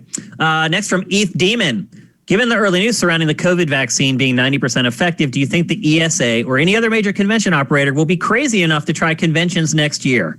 Yes, I think someone will be crazy enough to try it. Should they try it? Probably not. Will they happen? No. And here's the thing about that Pfizer news. There's a little more to it that we found out later in the day, which is that 90% figure is from 7 days, over 7 days, not a long-term thing. It was not a peer-reviewed study or figure. And the vaccine in question has to be stored at 101 degrees.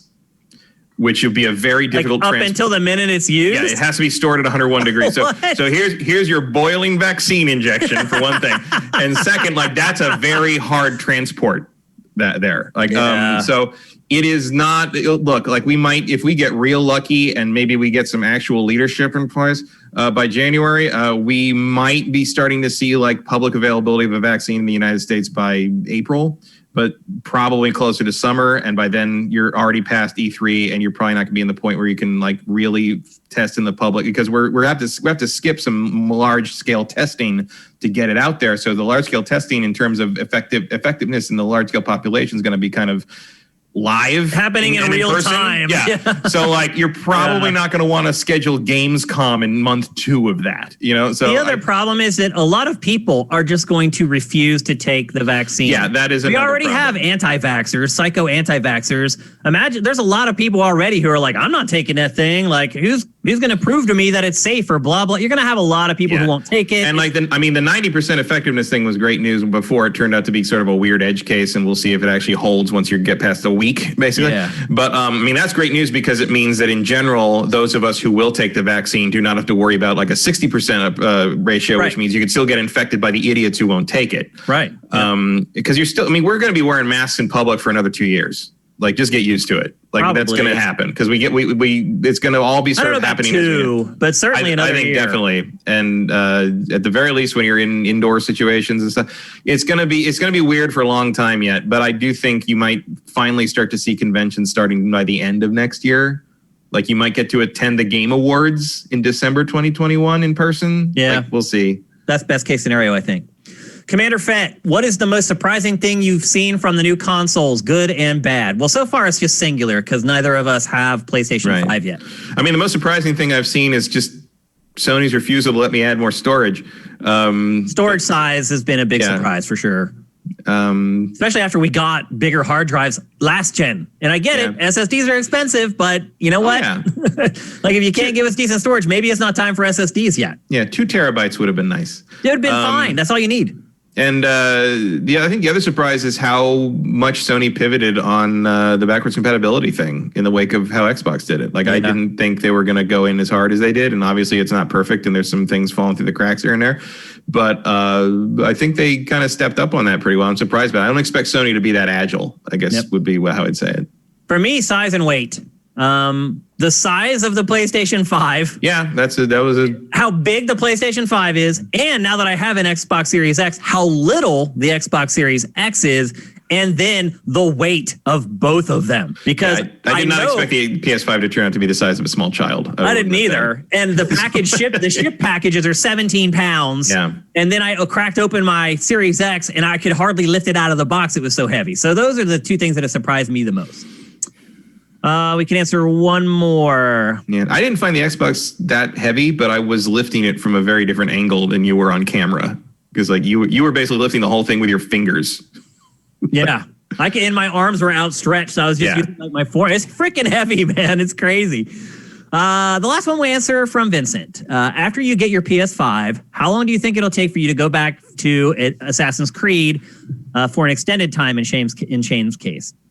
Well, a while.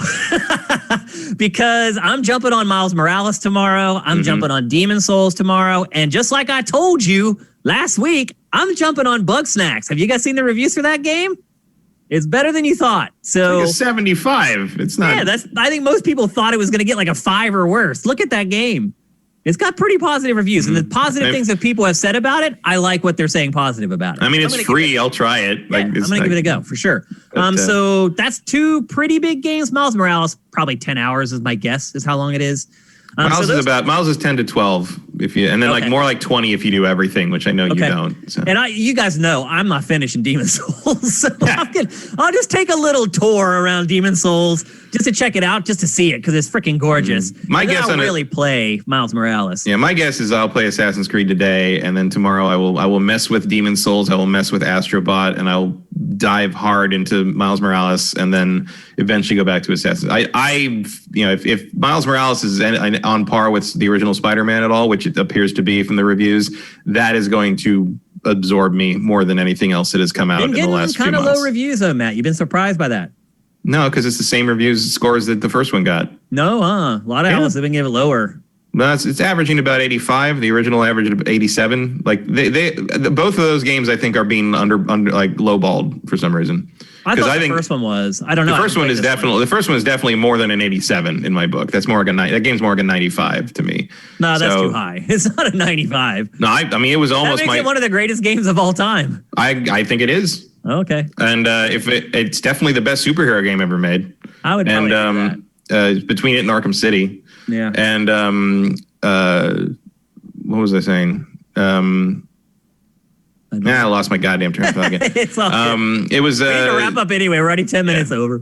No, it's. What was I thinking about that? It was because I was thinking about that when I was seeing the scores on that, and I don't know what the deal is, but like if Last of Us 2 hadn't come out this year, Spider-Man would have been my runner-up last week in the best PS4 game. Okay, thing for sure.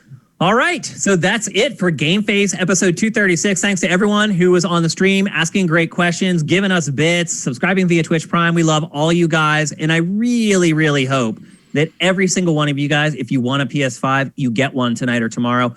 Don't give up. Like I said, go to the deals page on Sifted, man. Even if people who don't use Sifted should just bookmark the deals page on Sifted and check it out every day, because we have deals on there every day that are hot. We have a bunch of stuff on there right now telling you how to get a pre-order for PlayStation 5. Go check it out, and I wish you guys good luck. If you guys are listening to this show anywhere out on the interwebs, on Spotify, iHeartRadio, Apple Podcasts, Google Podcasts, please check out our Patreon at patreon.com/sifted. You can give us $1 a month, $2 a month, whatever you want. If you like the show and you want to see it keep going, please do that. Folks watching on YouTube, hook us up with Twitch Prime. It's easy. If you already hooked it all up, it takes 1 second. We'd really appreciate it. You want to find me on Twitter, I am at Denfire. You can find Matt at mkeil, Keil. And if you want notifications on everything that's happening in Sifted Land, when we're going live for streams, when our archives are posting, make sure you follow us at Sifted Games on Twitter. So on behalf of Matt and Jared, who we never heard from today, who's handling the TriCaster, I'm Shane Satterfield, and we'll see you next week. GameFace is up and out.